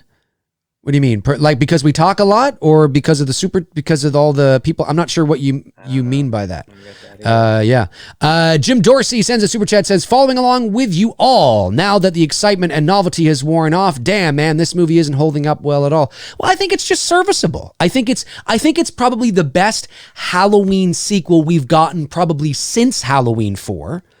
But I don't necessarily, but I think it's just sort of, I think there's many missed opportunities to make a serviceable, good modern day slasher film a great Halloween film. And I think that's what was missed. Super chat from Bantam 360s. Thank you very much, buddy. Says Dave said the timestamp and got me thinking. You guys could put a running timer on the screen. Yes, we are. I'm planning on we could doing that. Yeah, I'm planning on doing that in the future. We are at 1 hour and 4 minutes and 55 seconds into the movie right now. I read everything about you. Yeah, it's interesting. You are attractive to me. No, he doesn't say that. You know, when it comes to, it's like I see a couple people in the chat talking about it. You got like people split. Like some people like H2O better. Like me, I like H2O better than the 2018. You got others who like the 2018 film, and it's all subjective. There's no right or wrong answer. You know what I mean? Like it's your own experience with the film. You know what I mean? You can't tell someone how they should feel about the movie. You can only give an opinion. They can give you theirs, and at the end of the day, that's it. Well, I think the important thing is when it comes to film, yes, I'm not going to say all film is subjective, because I think people's tastes are subjective, but certainly you can, and it would take me too long to go into here, but you can go into the fundamentals of storytelling, what makes a good story, continuity and the mythology, and we can talk about, subliminal messaging, and we can talk about all sorts of richness things about why people like certain stories, are drawn to certain characters and archetypes and all that kind of stuff. And those things are things we can measure, so they're not necessarily subjective. But taste definitely. I mean, what you like and don't like, and what resonates with you and what doesn't is certainly subjective. But the important thing is moving forward, and I've tried to do this as best as I can, is always come at it from an informed opinion. So when you say you hate something, you can explain why and offer evidence to be able to justify that. Hey, another callback. And same with why you like Halloween. Something. I haven't seen. I don't remember Rob Zombie's when Lewis and Brackett are driving around together. Oh, you mean part 2? No. Well, yeah, that too. I forgot. Okay, so they do that shit. I see. I see what you're saying. I see what you're saying. the doctor and the sheriff and the cop riding around looking for Michael. That's right. I forget they do it in 2 as well too. Right. But yeah, no, I think it's important to be able to, when you don't like something or when you like something, either or, you have to be able to, like, you can't just say it fucking sucks. I mean, you hear me say that all the time on here. Fucking Halloween 5's a shit show. But if I wanted to do a whole video on why Halloween 5's a shit show and go into the fundamentals of what they did wrong, I could. I just like the theatrics of just saying it's a dog shit show. We do that live one. Oh, fuck yeah. That's going to be. If you think we don't like this movie, woo! Halloween 5 is going to be on a whole nother level. For sure. Toronto Freddy sends in a super chat. Thank you, Toronto Freddy. Says the twist completely took me out of the movie. Yeah, it did for a lot of people. It did me. Oh, yeah. It's very unnecessary. It felt shoehorned in and lazy to me. I think there could have been I just think there could have been something else you could have done. It felt, because as quickly as the twist happened, we move on from it. So it just doesn't make any sense.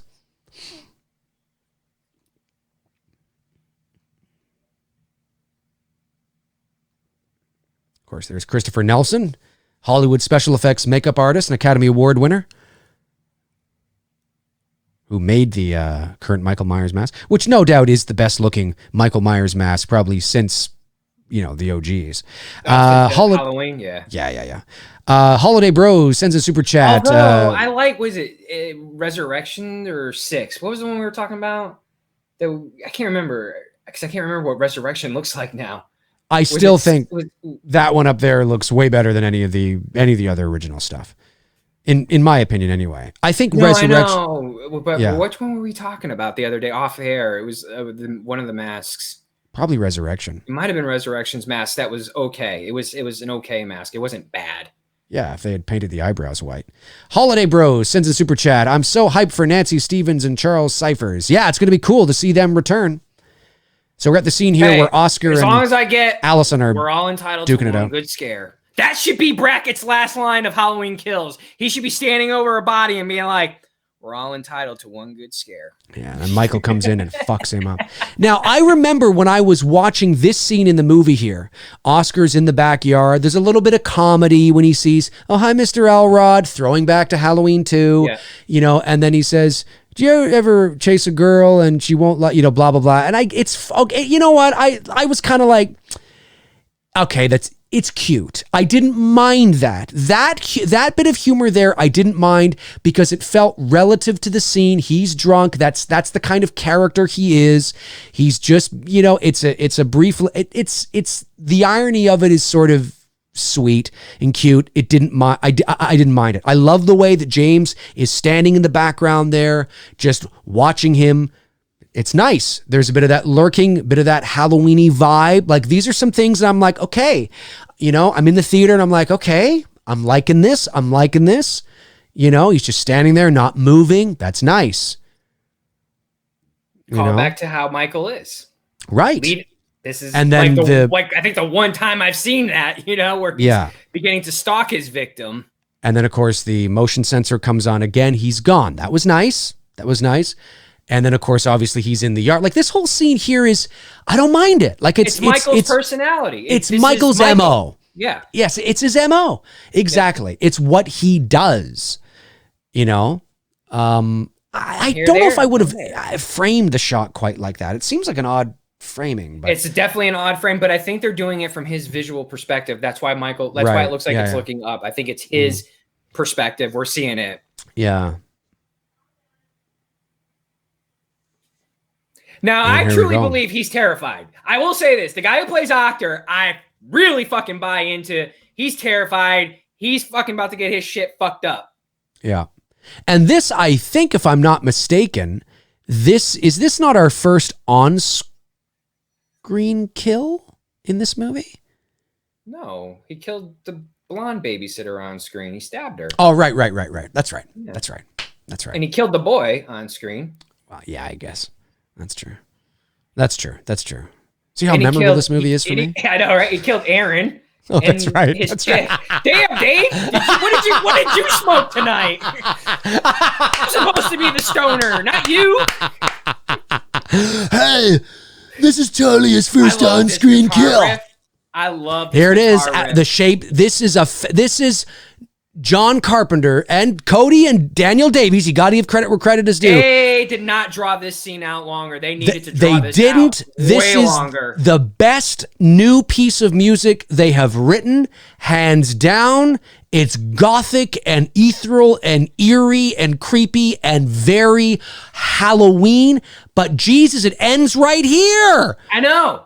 And what the hell are you ending it at like 15 seconds in? This should have been drawn out. She should have ran down the street, you know, down an alley. We should have gone boom, boom, and Michael. We just see him walking into the moonlight, or not the moonlight, but into the street light, out of the street light, into the street light, out of the street light, boom, running down the street. You know, and we see him, and then and she goes down an alley, and she's hiding, right? And she's hiding, you know, and you just hear like dun dun dun dun dun dun dun dun dun dun dun dun, you know, and he's, you know, and then she kind of sees him, but he doesn't see her, you know, and then she thinks she's got a moment, she escapes, and boom, and all of a sudden he's there. So, like, play that fucking shit out.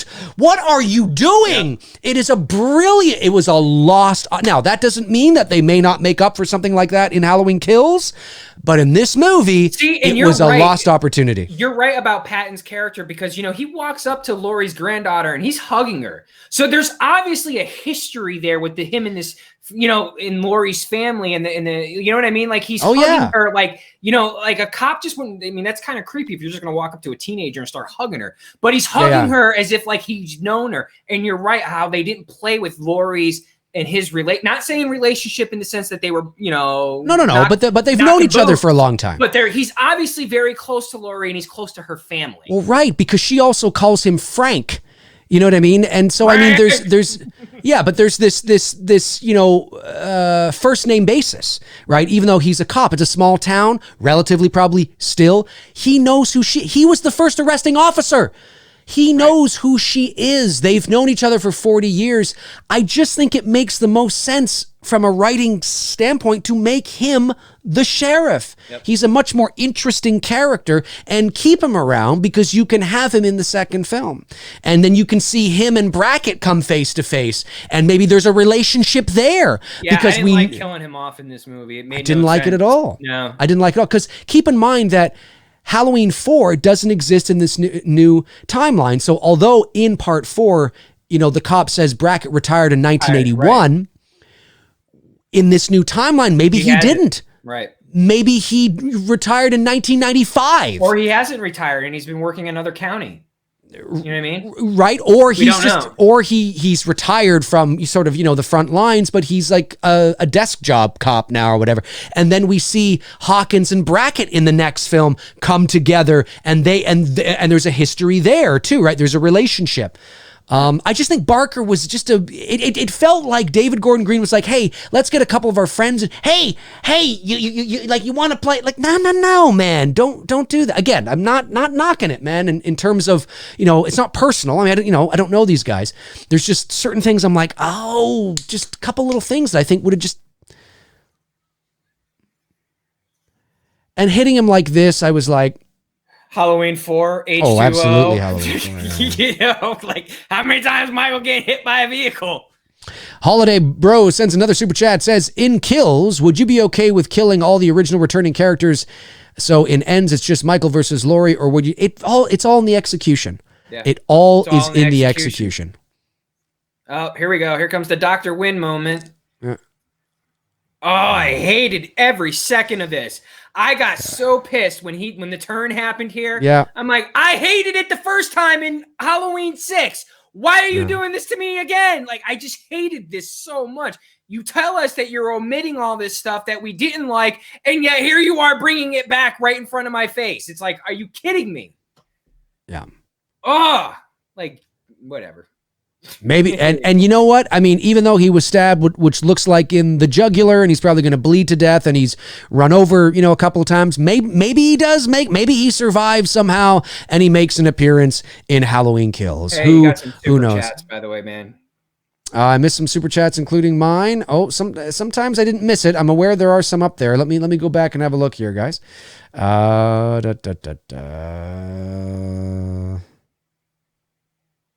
Oh, there is some up there. I will take a look at that in just a second. Yeah, this is something that you know, it's just, and then he puts on the mask and it's like, what the fuck are you doing? I forgot like about that. It doesn't feel, it feels almost sacrilegious. Do you know what I mean? It really feels sacrilegious. And him pulling Michael's body, putting Michael into the car. It feels to me. By the way, he picks up, one arm. That's right. I'm supposed to believe that this little doctor is picking up Michael. Whatever. No, it feels whatever to me. Whatever to the scene. It feels to me like David Gordon Green and Danny McBride thought we need to figure out a way to get, and this is so easy to do, but they're like, we need to figure out a way to get, Michael, to Laurie to make kind of feel, well, here's what you do. You have her chase Allison to Laurie's house. That's what you do. Maybe you have a scene where, like during, this scene here, let's say the doctor and Hawkins are knocked unconscious or something, right?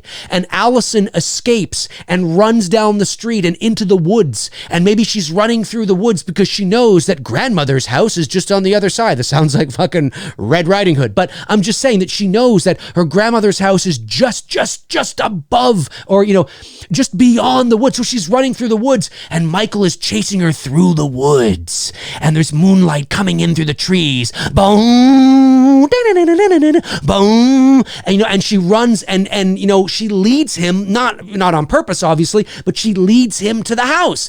And maybe Sartain and Hawkins are who knows? There's so many different ways you could have done it without doing it. Just feels like a shoehorn cheap trick.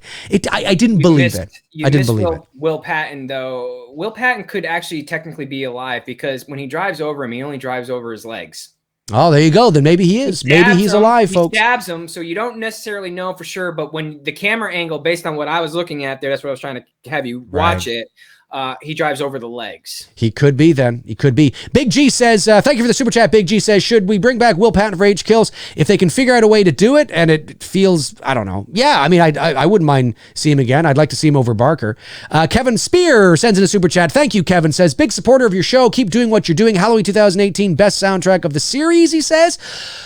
No, I wouldn't say it's the best soundtrack of the series, but I certainly say it's a pretty damn good one, and it's up there. Robert Kitzmiller sends a super chat and says, should Kevin Bacon show up in Kills as Laurie's ex? Yes, why the hell not? And have a big boner, too, to go along with it. Frank Riker sends a super chat, says, would H18 have the slasher record if it was after Resurrection as a continuation? No, because part of the reason why this movie did so well was just hype, right? Johnny T says, man, too bad YT doesn't. Oh, yeah, he says that. I already got that one.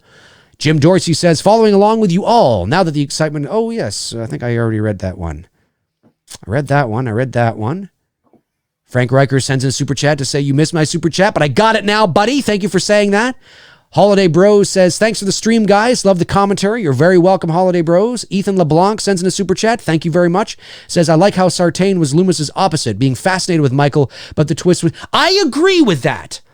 I like that Dr. Sartain was almost the antithesis to what Dr. Loomis was. It's sort of that nice balance, and it gives you both sides of the perspective and allows you to make up your own mind. I kind of like that, actually. I agree.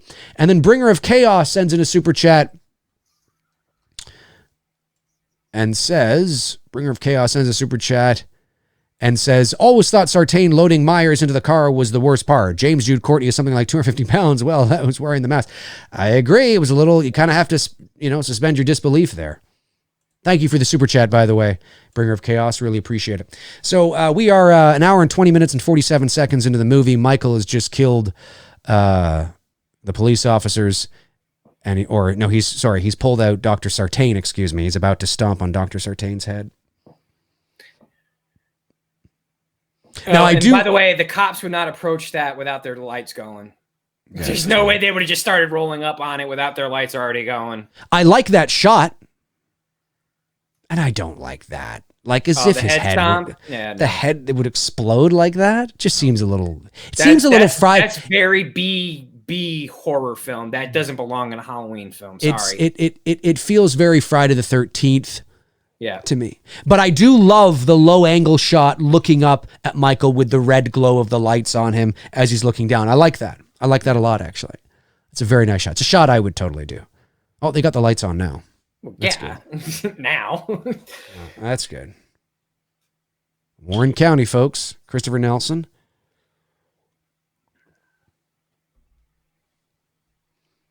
By the way, Warren County is also in South Carolina. That's a county in South Carolina. Interesting. Yeah. Michael's just standing there. Michael? In fact. Michael? The Manhammer Air 15 says, Dave, how is Mikey going to chase Allison when she's running and Mikey walks? How could he keep up? Maybe the same way he kept up with Laurie in the original, right? He can move at a clip. He can move. He's not running, but he's just walking briskly like he did at the end of part 1. I meant Georgia. Sorry, Warren County, Georgia. Warren County, Georgia. Okay. Yeah.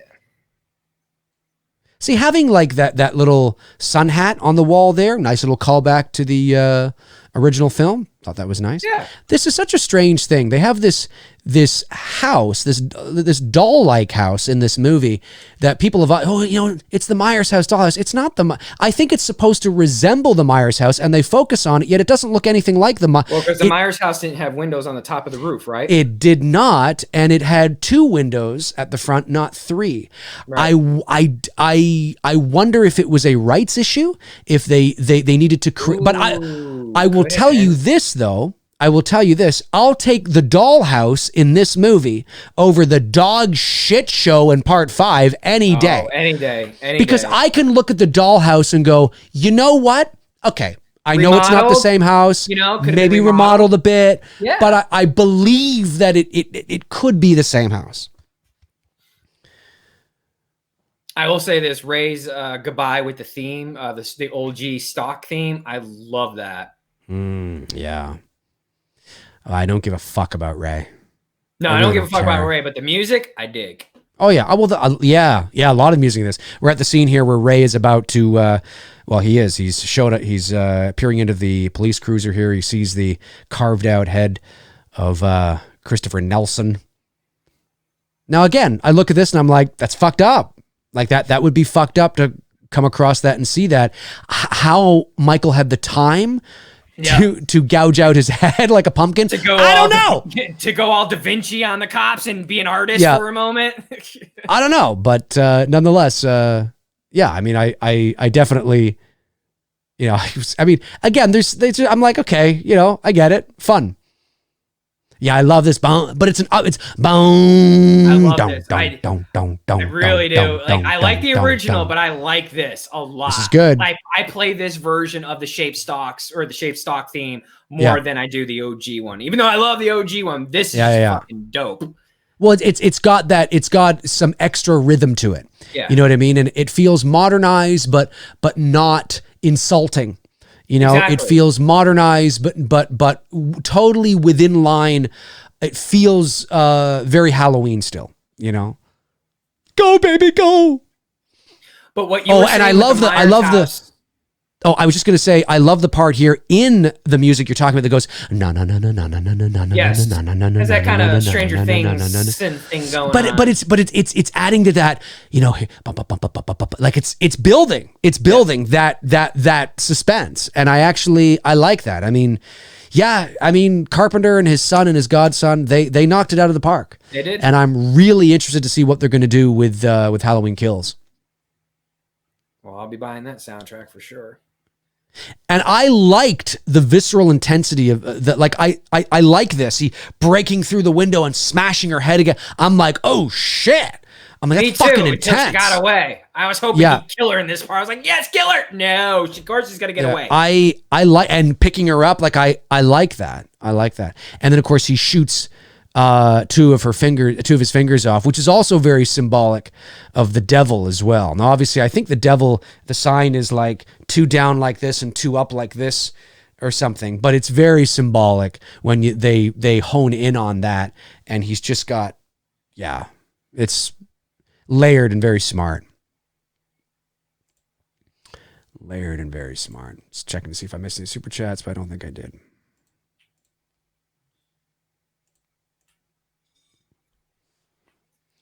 So this end scene here, the third act of the movie here, there's some nice moments. I mean, there's some nice cinematography. There's some nice moments. I wonder if we're ever going to get the original ending ever revealed. because they reshot the ending. Oh, I see what you said. No, I doubt it. You don't I think doubt so? it. No, because I don't think they shot it. I think they were going to shoot it. I thought they shot it and refilmed the ending. Oh, I'm sorry. Yes. Yeah, Oh, the original ending. Excuse me. Yeah. Yes. I would like to see, just to I wouldn't mind seeing what it. was the original direction they went with. Yep. I wouldn't mind seeing it. Now this shot here, where we see it's a low angle shot. We hone right in on those fingers pointing down like the devil. It's like the old school Dan Cook up. symbol. If you all remember back in the early 2000s, the super finger, the Su-Fi that Dan Cook used to do at his shows.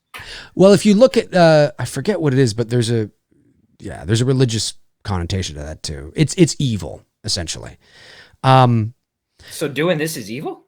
No. There's a symbol. I believe it's somebody in the chat room who's well versed. No, it's if you're pointing, there's statues and there's drawings of Satan, I believe, who has these two fingers gone, and one is pointing down and one is pointing up. Well, what if I'm like this? If you're like this, well, hey. But when you make a choice to remove those two fingers on a character like Michael that is supposed to be the personification of pure evil, it's not an accident. True. You know what I mean? And that's why it's cool. Now, when we get to the moment here very soon where we get to Laurie's bedroom where she discovers Ray in the closet, look at the layout of that bedroom. Oh, the call back to the original film. Well, they actually built that room because they were going to actually redo the ending of John Carpenter's original movie. That's what they were going to do. And Carpenter was like, why do you want to change the ending of my movie? We don't want you to, I don't want you to do that.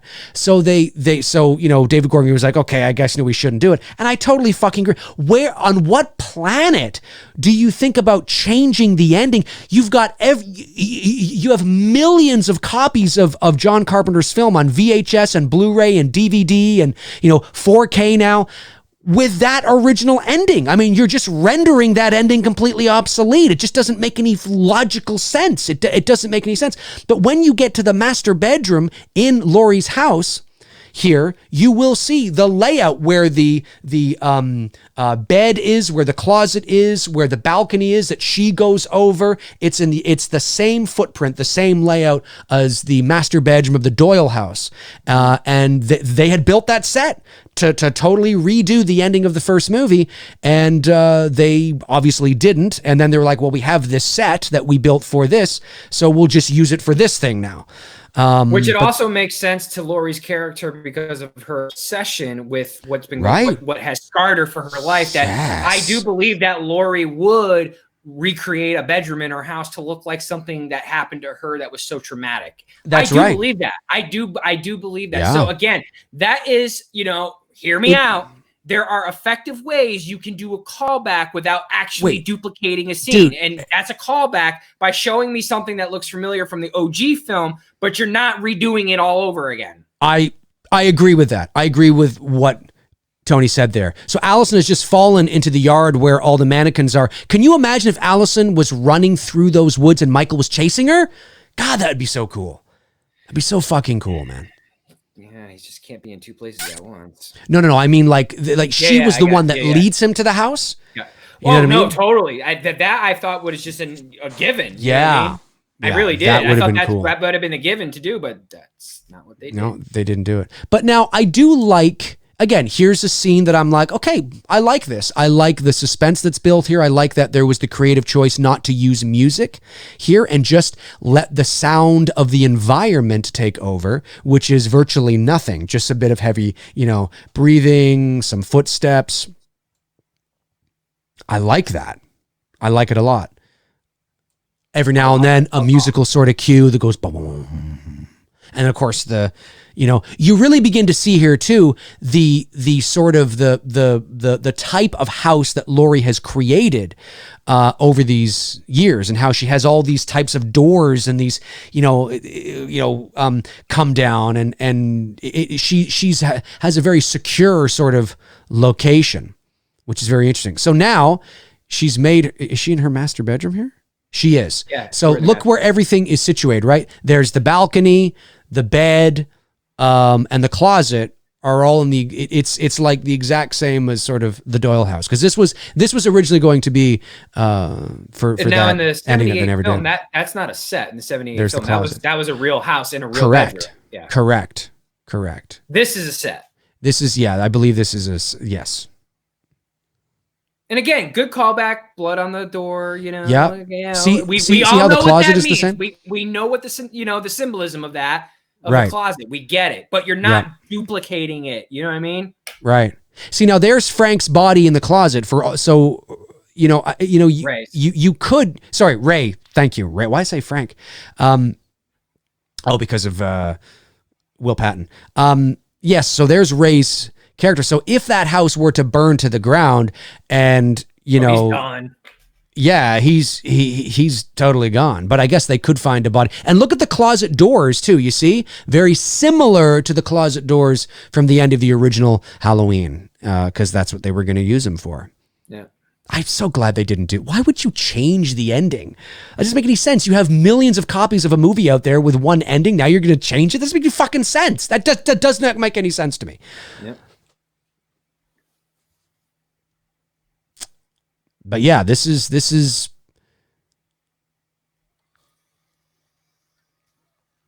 I think he should have come out of the darkness behind her.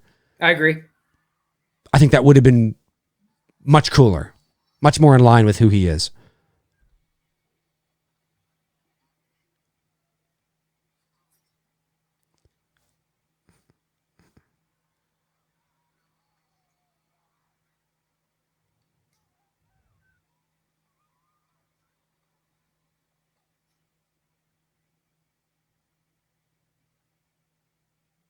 That's a good shot of him. It is. I like looking over the balcony. It's a great shot. Love the lighting on one side of his face. He's in shadow in the other. Really nice.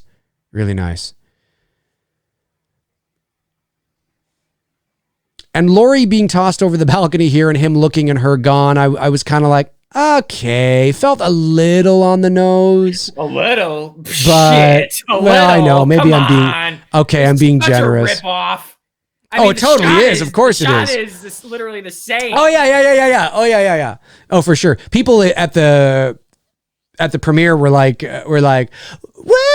And I was like, wow, woo! Come on, that's little on the nose, guys. It's cute. It's nothing. It doesn't ruin the movie or anything. When you've been inundated for almost 90 minutes of just callback after callback, duplicating scenes from other, sequels in the franchise, I'm at the point where I'm like, the cuteness of it is gone because I've just been inundated with just too much fucking callbacks. No, it's a fair point. Just with Michael walking down the steps there, and you just see his boots. It seems so,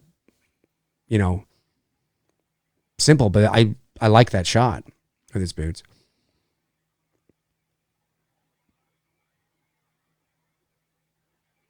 Yeah, James Jude Courtney did a good job. No complaints. He's number 2 on my list of Michaels. It's Nick first, and then him, and then Dick. Very good job. Then Tricky Dicky would be number 3. So it's James, Nick, and Dick. It's James, Nick, and Dick.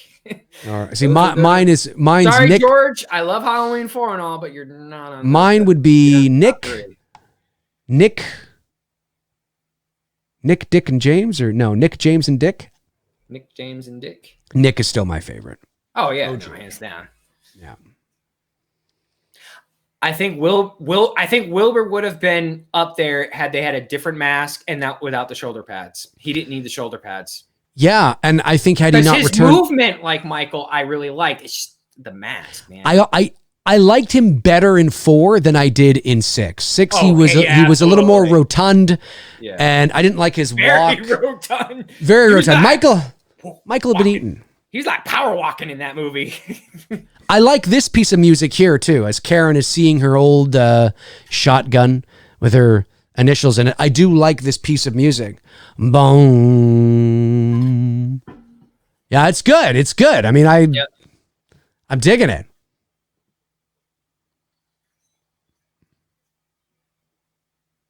It's so funny. People cheered in my theater at the world premiere And I say the world, I keep saying that because, not to gloat, I say that because to make sure people understand the type of audience that was there, right? You had the general public there, but you also had, what, when Collider you get the was other call back when Jamie Lee pops out from the shadows like Michael did in the first film? No, when she goes, gotcha. I was kind of like, I don't know. A lot of people loved it. The media was there too. That's why I keep saying that, because it was a mixed bag of an audience.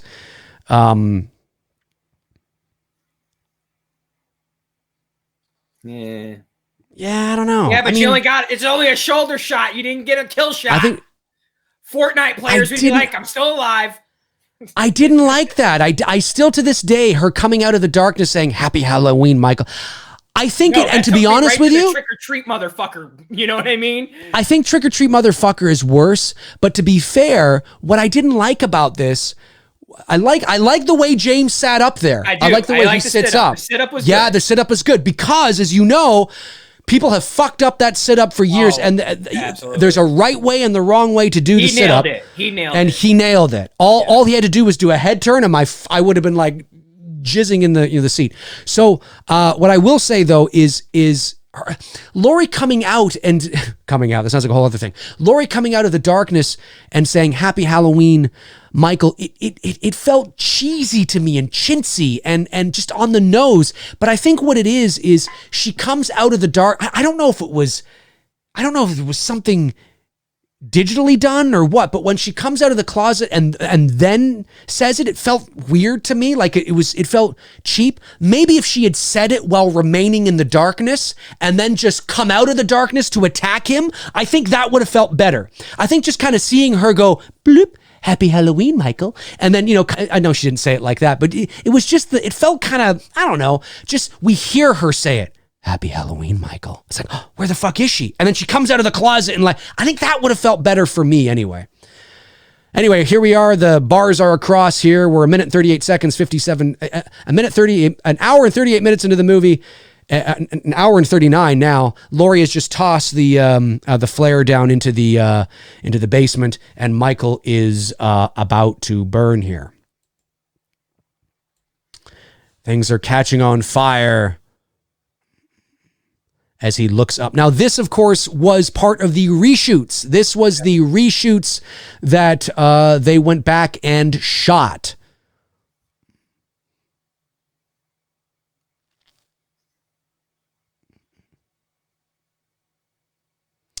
And there's the dollhouse, Great Value brand Michael Myers house. The remodel, about to burn. The remodel. That's right. That's right. The remodel. It actually looks like one of the houses I do photo shoots at. It's on one of my timelines. Very, very similar with the two windows on top. Well, that's cool. Farm style house look. Yeah, that's cool. And of course, in my sequel concept idea video, I had Brackett driving this truck. He was a vigilante. He had seen the fire and he had come out to help. And the Dark Knight has returned. Brackett, the Dark Knight. He's the returned. Brackett light. There's the Brackett beam in the sky. There's the Brackett beam in the sky. Yeah. This is cool. And then, of course, you see that he's not there anymore. And although I will say, I remember watching this in the theater and... She didn't drop the knife. She didn't, which I understand. I understand the symbolism around that. But boy, did this feel like an abrupt ending. Very abrupt. Yeah. And then just boom, right into Halloween. There's the credits. The credits are rolling now. And I remember thinking to myself, that's it? That's it? I remember thinking, that's it? Like I was, what? Okay. All right, I guess. And I was like, that's it. I don't know. It was like, and I remember leaving, and of course, Bruce came with me to the premiere, and we went over to Dundas Square, which is just up the street of from where the theater was. And for those of you that have never been to Toronto, Dundas Square is essentially a mini Times Square. They have like the big billboards and the LED boards and the lights and the hustle bustle, the big mall there and everything. Of course, it was pretty quiet at the time that we did it because it was like 2:00 in the morning. But we went over there to do a live feed with our own thoughts. And I remember as we were walking up the street, leaving with everybody, I remember thinking, I asked Bruce, what'd you think? And he was like, I liked it. He said, I liked it. What'd you think? And I'm like, I don't know yet. I said, I like parts of it, but there's other parts of it that I'm disappointed by, that I just felt that they didn't, I just felt there were a lot of missed opportunities that I didn't think needed to be missed. Oh, you know, I didn't think it needed to be missed. He didn't even ask me. He's like, you hate it. I could tell. Yeah. He didn't even ask me. He's like, because I just, you know, unfortunately for us, you know, which really sucks because you and I were way too young for Halloween 4 and Halloween 2 and the original. Obviously, we weren't even born. I remember Halloween 4, though. I mean, young enough to go to the theater, right? Yeah, we didn't see it in theaters. So for us, really, you know, the only time I ever walked out of a Halloween movie seeing it and feeling like I had a fun time was H2O. You know, it was in high school years, our senior year of high school when that came out. Well, no, year after high school, I should say, when it came out. And I went and saw it with friends. And the only thing I remember walking out of H2O thinking, because you have to remember, this is 98, I didn't have the internet. So I had no clue. I knew Danielle Harris wasn't in the movie. I knew Josh Hartnett was being cast to play her son, but I wasn't doing all the research on the internet. Cause I didn't really start using the internet like as part of my livelihood daily basis till like 2001. Right. So when I walked out of the theater, I was confused. Like, and I kept asking my friends, like, did I miss a scene where they acknowledged Jamie's character? Because it hadn't hit me yet that they retconned 4, 5, and 6. You know what I mean? Like, because Sure. I actually had enjoyed the movie. It was a good film. It was definitely coming off of the Curse of Michael Myers theater experience, which was such a fucking letdown for me. That H2O, I was like, okay, this was fun. I had a fun time with friends. We saw a good Halloween film. Of course, years later, when you start breaking it down and, you know, the scenes with the crappy, the CGI masks and things like that, the imperfections, you know what I mean? Right. Like, every movie has their imperfections. But, you know, I just remember walking out. The only thing I thought was, did I miss something with regards to Jamie? And I had fun. Rob Zombie's Halloween was like meh, you know what I mean? Like, okay, it was like, you know, I saw it with my uncle and my buddy. It was a good time, you know, whatever. I didn't really Halloween, Rob Zombie's 2, I walked out of. And this, I was just like, man, I'm just tired. I am tired of walking out of a Halloween film, not really just enjoying it. I don't have a high bar. I don't have this like unrealistic expectation. So when it comes to Halloween Kills and Ends, man, I just want to fucking enjoy it. I'm not looking for like anything, you know, I'm not looking for Orson Welles or fucking, you know, the greatest movie ever fucking written, just a good film. But I don't need to be reminded of shit that I've seen, you know, before, you know what I mean? Yeah. No, I get it. I get it. You know, I've often, you know, I often get asked, fucking cat hair on my mic. That's what happens when you have a cat. Good old Veda. Good old Veda. Veda's so cute.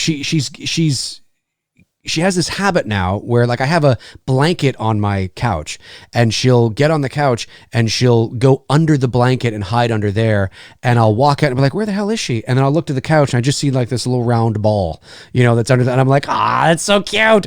But anyway, and then I go over and I'm like, Veda? She's like, it's so cute. Anyway, so, oh yeah, so you know, I get asked a lot. You know, do you think you're gonna like Kills? And the fact of the matter is I actually have this feeling I'm going to like Halloween Kills more than I like the 2018 film.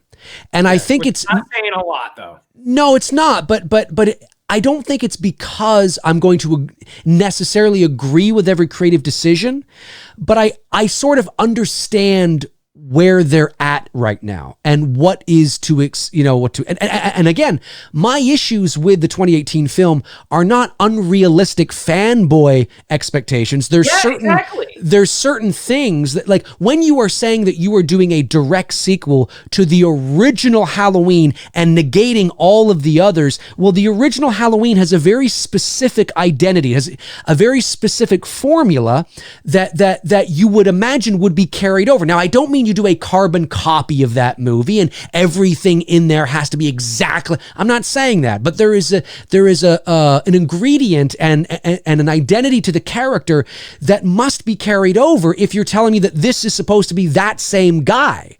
And, you know, if you were doing a direct sequel to Halloween 6, well, do whatever the fuck you want. He's literally supernatural. He's, you know, whatever, the cat's out of the bag. But there was just certain things that I didn't see. And I felt like I was on the cusp of seeing them.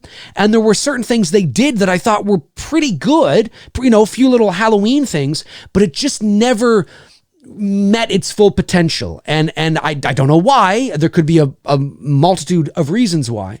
But now David Gordon Green and Danny McBride are no longer making a sequel to the original Halloween. They're making a sequel to their own movie now. Now, yes, in some sort of, roundabout way, it is still a sequel to the original because it's still in that, timeline. But now they're making a sequel to their own movie. So there's more creative liberties that are going to be there. And I think they're going to have, I think they probably maybe had even more fun making it.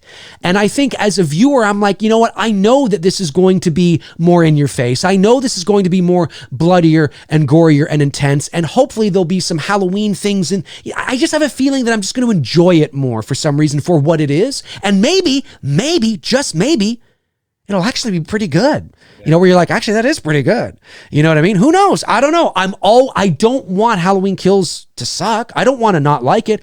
I always want filmmakers to succeed. I always want movies to do well and be good. I want this movie to be good. And, so I'm pulling for it, man. I really am. My hat goes off to the filmmakers and the crew and the cast, and making movies is not easy. Pleasing us is not easy, or pleasing anybody, and themselves. Of course, I'm not a Hollywood, filmmaker, but being an independent guy, pleasing yourself can be really tough as well. So certainly, that type of thing is really important, really important. And it ain't easy, folks. It really is not easy. A couple super chats came in. Let me just see this here. Super chat from Toronto Freddy says, did you know McRae is the Wiz from Seinfeld? I did not know that. Thank you for the super chat, Toronto Freddy. Appreciate it. Vanderhoff 66 FU says she wouldn't have those closets after 1978 trauma. Not necessarily. Some people... If you're obsessed with something, people get really... I see that shit. Like, I'm in the middle... Right. I'm in the middle of shooting a documentary right now, and it's about obsession. I'm the camera guy, and I'm working for a production company doing this documentary on people's obsessions. Believe me, man, when people get obsessed in like real life stuff, they will go that deep and that far.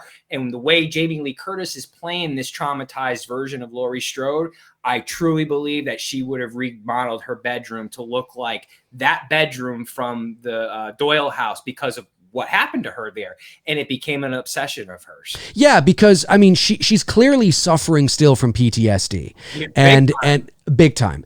But we don't. Everybody experiences that and deals with that in different ways, and sometimes people cut themselves, they hurt themselves. Because they feel guilty, they feel remorse, and you know what? It's a very deep sort of, it doesn't make logical sense, but there are very specific psychological reasons why somebody might do that. So her creating a room that looks very similar, she may have even done it subconsciously. She may have done it, or maybe consciously, and she was very aware of what she was doing because it in some sort of sick, weird way, it feels safe to her. It feels familiar to her. It feels like she needs to live in this because she feels guilty about the death of Bob, Linda, and who knows? Those are things that were never expanded on. We touched on Laurie's sort of psychological PTSD in the film, but it obviously it's not the kind of movie, nor did they have the time to dive deeper into it. Maybe they will in this next movie. Maybe they will, they have a lot of people they have to go through, but maybe they will. Super chat from Mendel Goodman, who says, do you notice the shooting mistake with Elise in the fight scene?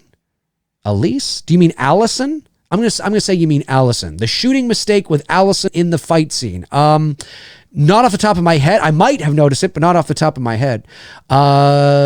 Super chat also comes in from DreadMem77. Thank you, buddy. Says, Dave, Tony, I didn't like the way Laurie was portrayed in H-18. I think the way she was portrayed in H-2O is much more believable than in H-18, where she essentially is Linda Hamilton from Terminator 2. Yep, I've said that. Yep. I think I can totally understand why you would believe that. I don't like Halloween H2O, and it has nothing really to do with Laurie. It has more to do with the setting and the environment and the mask and Michael and I just think it's a just don't like the film. It doesn't feel like Halloween, doesn't look like Halloween. But again, Jamie Lee Curtis brings her A game. I mean, she's great. Apart from Halloween, even in Halloween Resurrection, in the little bit that she had, it's a dog shit show of a film. But you could not say, I mean, I didn't. Every time I think of that movie, I can't escape that one. What's worse, the Sartain spin or Trick or Treat Motherfucker? What is the worst moment? What's in the worse, Sartain? I would Sartain's twist, or putting on the mask, or Busta Rhymes saying Trick or Treat Motherfucker. I would probably say Trick or Treat Motherfucker is worse. But now keep in mind, I'm not saying that it's like this. It's worse because it feels too spoofy, too like it's like almost like it's not taking itself seriously. I don't agree with the creative decision of what they did with Sartain. I just think it's awful. Yep. But at no point did it feel like I was taken out of it because the feeling of the movie in terms, it didn't feel like a shtick or, and what am I trying to say? It didn't feel like they were breaking like a fourth wall all of a sudden, you know, or it just was a decision. I was like, what? That doesn't make any sense. But the tone of the movie still remains sort of the same. Having Trick or Treat Motherfucker and drop kicking Michael through a window just was like, what is this, Saturday Night Live? Like it's it just like seems. Beto Daniel LaRusso crane kick. Yeah, it was weird to me. But what was I saying? I was saying that, I think even in Resurrection, it was awful. Trick or treat, motherfucker! That's actually me doing that, not him. But anyway. So you can't copyright Dave. Nope, you can't copyright him. You can't copyright me, fuckers. But she, in the first 10 minutes of the movie, I didn't feel like she was phoning it in. I mean, it was an awful movie. It was awful to see her, you know, this iconic protagonist just sort of, you know, become that, and that's how she goes out, and it was fucking terrible. But I believed her performance. So I mean, she always brings her. She never seems to phone it in. No, and I will admit that as much as I don't like the Laurie Strode character, look, I have a very love-hate relationship with this film. Right. Love the soundtrack.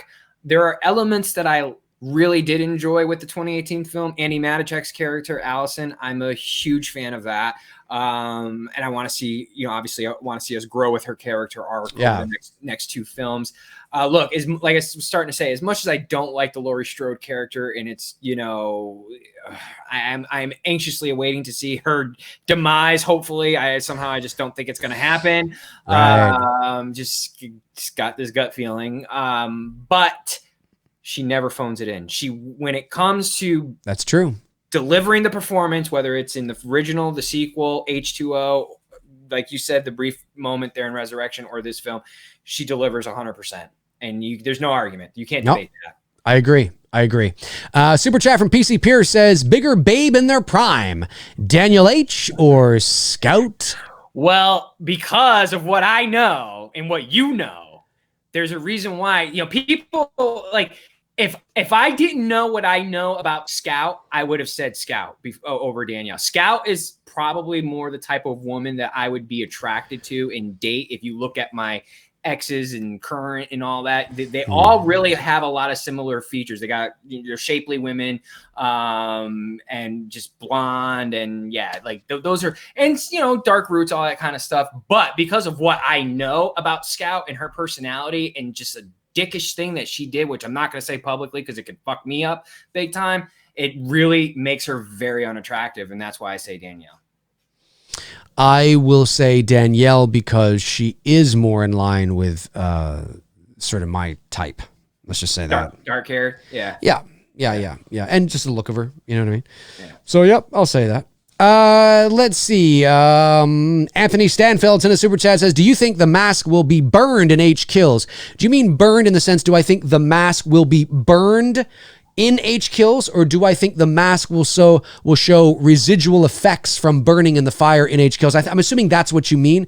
I don't know, because by all accounts, now we've only seen one 30-second, you know, little sort of featurette that was dropped on Halloween, and the shots are so fast. But of course, today we can rip that and save it to our hard drives and slow it down like I did for you guys. And everything I'm seeing doesn't look like The Mask has any residual effects whatsoever. However, yeah, it doesn't. That doesn't mean that it won't. I mean, maybe it's just the angle that we're seeing it. Maybe it's the distance, we're seeing it. Maybe it will. Maybe it will. I think The Mask should have some sort of residual effects. I don't think it should be drastic, because my advice would be, let's not change what isn't broken. Well, especially if this is supposed to take place in one night, right? This whole 3 films. Exactly. 100%. But we spent so many years trying to get The Mask right? Where it's kind of like we finally, by and large, the Mask was a big hit. So let's show some residual effects. It's got to have, a hole here or something from Karen's gunshot. And right. Maybe I said the chest or shoulder. I meant the cheek. I thought it was the shoulder too when I first saw the movie. Yeah. But yeah, somewhere around here. Okay. And then maybe on this side, maybe there's a bit of hair that's gone, or the hair is sort of matted, or maybe there's soot. Maybe one side of the mask is quite, dark, with soot or smoke. Not soot, but smoke effect, right? Or something like that. But it looks relatively the same. I think that's important. I think if you were to change it too much, you might run the risk of being like, what is this? You know what I mean? But who knows? I don't know. We'll see what they're going to do. Yeah. We'll see what they're going to do. All right, Tony, you pick a couple here. Oh, I didn't know you were answering questions already. Yeah, I guess we didn't formally say it, but why not? Let's do it. All right, start asking questions, guys. Yep, ask those questions. I've just been answering the super chats that have been coming in, which have been very nice and gracious. Thank you very much, everybody, for sending in those super chats and supporting the channel on that level. On any level is always greatly appreciated. Keeps these shows going. Jonathan Ball, could there be a scene from Michael as a child, maybe before his first kill? I hope not. I don't need that. But I don't need that. We have it. Anything's possible. I mean, they could do a flashback scene, but I think like what you got in this film, where you saw the flashback scene of Michael killing Judith, that was cool. You know what I mean? Like I had no issues with that. We have a scene of Michael before his first kill as a child. It's called peeking out from around a big tree trunk and walking up to the house. Also known as Dean Cunday. That's right. I know what the viewer means though, in terms of seeing him at school or something, I don't need to see it. I don't need to see Michael playing in the sandbox all happy as a kid before he decides to go fucking batshit crazy. No, I don't fucking need to see that. No, I don't need to see it. Let me see. Patrick Hartnett is in the house, folks. Patrick Hartnett. He says, would you like to see Michael and Laurie fight over insulin in the sequels? No, I would like to see them fight over Viagra and Humira, which is, arthritis and... Michael's going to need it now. That'd be funny. Here's a name I haven't seen in here before, I don't think, or maybe I have, but maybe not in quite some time. Anthony Alcrez says, Dave, are you open to making another Halloween fan film the same length of the longer film? Sorry, the same length or longer than Halloween Night He Came Back after you make It's Me, Billy. Yes, absolutely. Tony and I have been talking about a Halloween fan film that we are sort of tossing around ideas in. So definitely, absolutely. And and folks, I mean, again, if we can raise the money, the Indiegogo campaign launches next month for It's Me, Billy. If we can raise the money we need, it'll be something very special. I can promise you that. So hopefully we'll be able to raise the money needed, because it's integral to delivering something not just that we can be proud of as filmmakers, but that you guys as fans, horror fans, Black Christmas fans, can be proud. We're like, now that's a sequel to Black Christmas. And let's just say there's some, I can't say that. I can't say it. There's things I'm excited about that I'm like, I can't wait for them to see this, but so, but yes, absolutely.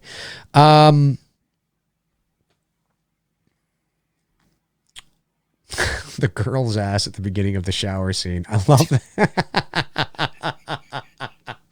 I love it. That was just something you said like on some show a while back, right, Tony? You said something? Yeah. I think that was mine. Yeah. Okay. That was yours. You said that. The girl's ass at the beginning of the shower scene. Which one? Because I reference a girl's asshole. Except for this film, I did not, because I'm not going to jail. So you didn't. You didn't. I was very good tonight. I was well Tony, behaved. I think Tony is an ass man, ladies and gentlemen. I'm the ass man. Boom. I will say that I will say Scout definitely has that over Danielle. No question on that one. When it comes to the boot, Scout Taylor Compton is her name, isn't it? Compton, something like that. Crampton, Crapton. I don't know. Joey Nino says it is. It's Compton. There you go. So what did Scout Compton do that Tony can't talk about on a stream? Well, if here's the question: what did Scout? Maybe I think he's asking the chat room. I don't think he's asking us. Yeah. No, I'm aware of what it is, and it was kind of, it's dickish. It's very dickish. It doesn't mean she's an awful person. It was just kind of a dick move. Very dickish. Yeah. Let me see here, but it's not known to the and I don't want to spread rumors or I mean, I'm not going to do that. It's No. It's not a rumor. It's fact. I mean, I saw it firsthand, so not like a rumor. But no, I'm not going to. Yeah. Crystal Lake Counselor 1977 says, meet up with Chosen in season 3. Maybe you're just talking to somebody else in the chat. Probably. I don't know. Hey, we're here for a little longer, folks. A little longer. Send in those questions for us if you want. 292 people still watching. I think when right in the middle of the film, we hit about 360 something tonight, or 70 something, which is great. That's great. That's fantastic, guys. Nicholas Turner, which speech was better? Raymond Burr's in Godzilla 1985, which I've never even seen, man, so I couldn't tell you right there. I could recite that. Or Loomis in 1978. I'm only going to say Loomis because I haven't seen the other one, so I really can't. My answer's the Raymond Burr Godzilla 1985 speech goes something, and I'm probably going to mix it up a little bit, but I'm paraphrasing, but it goes something like, nature has a way sometimes of reminding man of just how small he is. She occasionally throws up the offsprings of our pride and carelessness to remind us of how puny we really are in the face of a tornado, an earthquake, or a Godzilla. Reckless ambitions of man are often dwarfed by their dangerous consequences. For now, Godzilla, that tragic and innocent monster, has gone to Earth, I think, because he falls into a volcano at the end. And whether he returns... I haven't seen it, but I think it's a great speech. And whether he returns or not, or is never again seen by human eyes, the things he has taught us remain.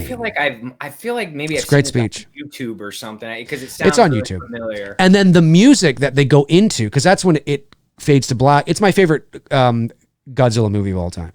And when it when it fades to black, it goes into the music at the end, and it's a great piece of music too. Of course, Godzilla 1985 is actually the American version of Godzilla 1984, which is the Japanese film. And they did the same thing. There's Godzilla King of the Monsters, or is it Godzilla King of the No, Godzilla King of the Monsters, I believe, was the American 1956 re-release of the 1954 film by Toho.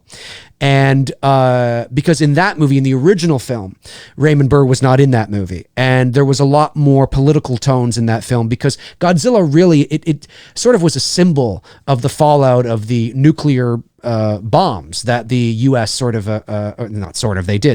dropped on Japan. And it was the fallout of that, of what Godzilla was sort of the residual effects and the creation of that, which is why he's nuclear.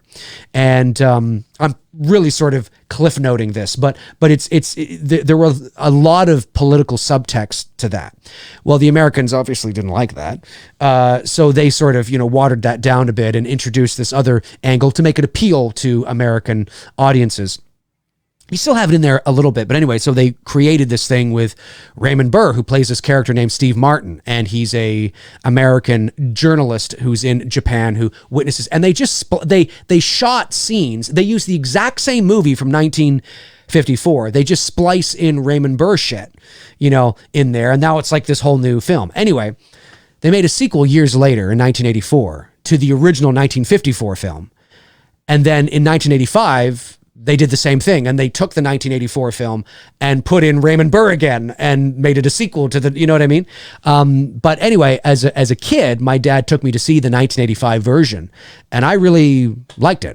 To this day, of course, there's a lot of nostalgia to it. But yeah, at the end of that movie, not the 84 film, 85 one. The 85 one, because obviously Burr was not in the 84 film, and Raymond Burr, obviously, good Canadian guy. Yeah.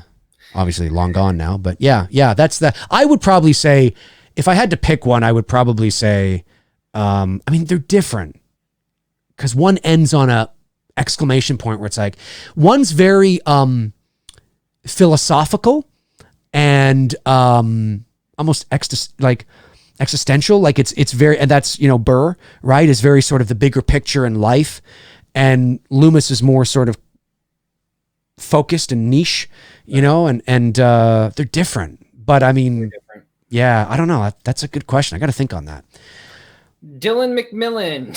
Dylan McMillan. I like that. Yeah, Dylan McMillan. Have you guys ever thought about doing a fan meetup at all? Well, for me, I probably would never do it. Not because I don't want to do it, but because I think I've mentioned this before. I have like really bad social anxiety and being in really public spaces. And if anyone has dealt with it and what it's like, it sucks. Like you get clammy hands and you're like on the brink of a panic attack. Like that's why I don't go to conventions. That's why I don't do it. I don't do well in big crowded situations. Right. I'm okay at sporting events, and there's something maybe about sporting events that it's like, like I think my mind accepts it. But like whenever I'm shopping in the grocery store or whenever I'm in the mall, man, like I'm like, so like I try to stay away from people because of that, the social anxiety, because I literally will go borderline into a panic attack because I just can't be around a lot of people. So it's not like a diss of not wanting to be there. It's just, I don't think I could handle being in that type of environment. Right. So instead what we'll do is we'll get Tony to make a big cardboard cutout of himself. He'll mail it to me, and then I'll just go everywhere with him, and he'll just have that one thing like, like that. And I'll just be, having him there at stuff. On the phone. There you go. That's right. No, we haven't thought about it. That's obviously one reason. And also too, because, never been asked, and I mean, you can go to a convention and just walk around, but, I mean, there's, conventions for me are, obviously there's the big one here in Toronto every summer, at the end of the summer, actually, called Fan Expo. It's one of the largest in North America. And I think over the weekend, over the 4 days, they get like 200,000 people or something. It's just crazy. And I've been to that a few times, not as a guest, obviously, but just, to go and hang out and walk around. And I'm fine in that kind of setting, but that would drive me nuts. Oh, but I get sort of tired of it. Yeah. Like the novelty wears off fairly quick, especially when once you've been to a convention, you kind of been to a convention, and I've done the floor, and it doesn't change that much from year to year. It's the same vendors and I'm not saying there's anything wrong with them. I'm just saying once you've been to one and you've been to one a few years in a row, you kind of like, unless there's something, oh shit, I got to go back because I got to get that specific thing. It just sort of, the novelty's beginning to wear off for me. So I would probably not go to I mean, look, if it's a Halloween convention, that's one thing, right?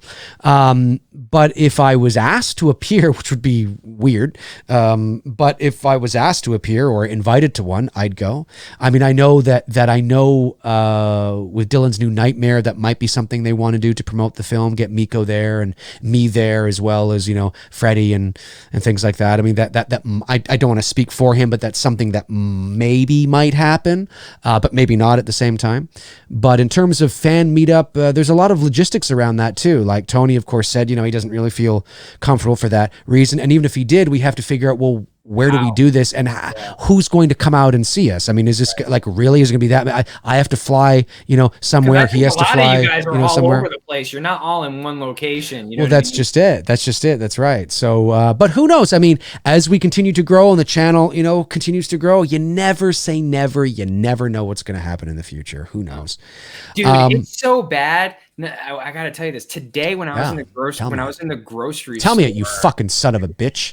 and I was shopping, and I'm in the seasoning section looking for specific seasoning. There was a woman right there next to me. Seasoning. And I'm looking for, and I got like, I started to get frantic, and I couldn't see the seasoning that I was looking like for. Harrison Ford frantic? No, like I was really getting like almost like an agitated thing because she was too close to me. So I literally left the aisle, and I kept walking past the aisle to see if she left. And as soon as she left, I went back down the aisle, and I was able to get the things I was looking for. That's how bad it gets with me. Now, where does that come from? Is it? And it's like, it's not fun. Like, it's not. You know like, what? I'm not going to ask you that question. What? Because, well, I was going to ask you something that maybe I should say for when you come on McRae Live. Oh yeah, that'll work. We'll do that. Because we want to know more about who is the man behind the lens. Camera. That's right. Brad Ski sends in a super chat. Thank you, Brad, very much. You send in a super chat and you say, oh, wait a minute. Let me go back here. I think I missed a couple. Do you think? Yes. Robert Thidoff sends in a super chat, says 2020 has been a shit show personally and at work for me. Well, I'm sorry to hear that, Robert. Thanks, guys, for always making these days bearable with your show. Well, Robert, keep your chin up. You know, life's tough, man. I mean, it really is. It's really tough. Where the hell am I? Where am I looking? I'm trying to figure out what camera do I have? I have that camera up. You know, if this show can be a little bit of something in your life, that's amazing. I mean, that's amazing, right? If we can make you laugh and smile, you know, it's good to laugh. It's good to smile. Sometimes it's hard, but just take it one day at a time. It sounds really cliche, but it's true. Take it one day at a time and just, breathe. You know what I mean? Just take it slow, right? It's going to get better, right? It's going to get better. What's the saying? And this too shall pass. So it will. And Brad Ski sends a super chat and says, who do I guys think is the secret returning character in Halloween Kills? Who do you think? I don't know. Who do you think is? No, I think you think, who do I think? I don't know. I mean, I think it's either going to be Loomis, because again, it depends on what does it mean with somebody returning, because you can have somebody who's actually in the narrative. You see their face. They're part of the whole thing, right? Or maybe it's Loomis in the flashback, but maybe you only see his arm and his boot and his shoulder or something and you hear his voice. Well, technically he was a character that did return. The nurse we already know. Marion Chambers, right? She's right? Yeah. That's been confirmed. Kind of going through my head of characters from the films. I think logically it would either be Loomis or Hawkins. I think that, you might be able to say, oh, Hawkins is alive now. You know what I mean? Yeah, that's why I wanted to point out survive. that scene to you where it looks like he just drove over the legs. And Right, he only stabs Hawkins. So that, you know what I mean? Like he didn't drive over like his body, drives over the legs. You can survive broken legs. And Sure. Stabbed, maybe, right. So maybe when Laurie gets to the hospital, she's wheeled in and there's Hawkins on a stretcher beside her going, hi, Laurie. It's like, Frank! Oh my God, Frank, are you okay? I might be, something like that. And then they get wheeled into different rooms, right? They get wheeled into different rooms. You know what I'm saying? I think it's either going to be Loomis in the flashback or it's going to be Hawkins who's in the hospital when Laurie's wheeled in. Something like that. I don't think it would be anybody else. Lonnie, I don't. We know Lonnie's back, right? We know. Okay, the people that have been Tommy, Lonnie, Lindsay, Tommy, Lonnie, and Lindsay. It's like ABBA. No. Dancing Queen. And I am mean. Shit. Oh yeah. Yeah. Well, we know Tommy, Lindsay, Marion, Brackett, and Lonnie. We know those people are returning. Right. So we can put those aside. We know it's not Annie. We know it's not Bob. We know it's not Linda. You mean right. Annie, Linda, Bob. I'm trying to think of somebody from the original that would be, well, the only other person would be Dr. Wynn. And Dr. Wynn would be 90 or 100 years old. I don't think it's going to be Dr. Wynn. He's irrelevant. It wasn't that important of a character in the first film. It wasn't. Or it could be a Ben Tramer. I mean, Ben Tramer technically was mentioned in the car between Laurie and Annie, but I don't think it's going to be Ben Tramer. I think it's going to be either Loomis in a flashback or Hawkins returning from H-18. That's what I think anyway. But who knows? Maybe it'll end up being Mrs. Blankenship. She's 146. She's alive and she comes into the hospital. Laurie, I'm going to kick your fucking ass. It could be Cookie woman. H5 reference. Cookie. Cookie. Woman. No, it's Loomis. It is Loomis. They've hired some 90-year-old guy who's some drunk. Right, he's like, oh, fucking, oh, Dr. Loomis, you're alive. You're damn fucking right, I'm alive. I'm gonna fucking buy a bowl sack and fucking, and everybody's like, did he just say ball sack? Like, in what universe would Dr. Loomis have to say ball sack? I don't know. I don't get it. I don't understand. It just doesn't make any sense to me. Okay, super chats rolling. Fucking Tony. Tony cracks me up. Fuck Tony. I love you, man. All right. So cookie. Why we're going to have Danielle Harris deliver this line like this, I don't know, but we're just going to do it anyways, right? Right. Because it builds suspense. So wait. So you and I are having a 45-year-old Danielle Harris for no reason just suddenly go cook. Cookie woman. So Danielle Harris's cameo is Cookie Woman. That's right. Listen, Danielle, here's what we want you to do. Why the fuck do you want me to do that? Because it would be amazing. It's self-indulgent. Can you humor us, please? Oh my God. Okay. Mandel Goodman sends a super chat, says, one more, just support the channel. Thank you, Mandel. Really appreciate it. Anthony Stanfeld also sends in $2, says, how do you feel if they do Loomis scene in H Kills? Well, it all depends on how they're going to, where are you? What camera am I on now? I think I'm on this camera now. What was the question you broke up? Yeah, the question was from Anthony Stanfield, who says, how do you two feel if they do a Loomis scene in H Kills? And I was just saying that it all depends on, like, really, I think if they do a Loomis scene, it's going to be in the flashback, obviously. Right. And I think we might get a sense that Loomis is there. So maybe, and again, I'm just speculating, maybe they've hired an actor that looks exactly like Loomis, but I wouldn't do that. I would give the sense that he's there. So again, maybe we see him, we see a cop go, where's that damn, Loomis? Loomis or something, right? And then you see him running down the street, he went this way or something, and he peers around it. Something where you get the sense that he's there, but he's not like face to face with anybody. With how good the deep fake technology is, though. Oh, well, there's that. Well, but I'm just saying, with how good that technology is, you could, in a flashback scene, if done right, you could have someone with Donald Pleasant's body physique, and they can put the face on there now. I mean, they have that capability. They would have to get the rights from the Pleasant's estate, and whether or not I don't know who. There's a lot of legalities around that. Sure. They'd have to do that, but certainly that, yeah, I mean, it's always an option if they want to up their budget a bit. Yeah, for sure. PC Pierce sends a super chat and says, should Pulp Fiction or Shawshank have won Best Picture over Forrest Gump in 94, Shakespeare in Love, Saving Private Ryan, biggest Oscar snub? I would say definitely the Shakespeare in Love thing should not have won Best Picture.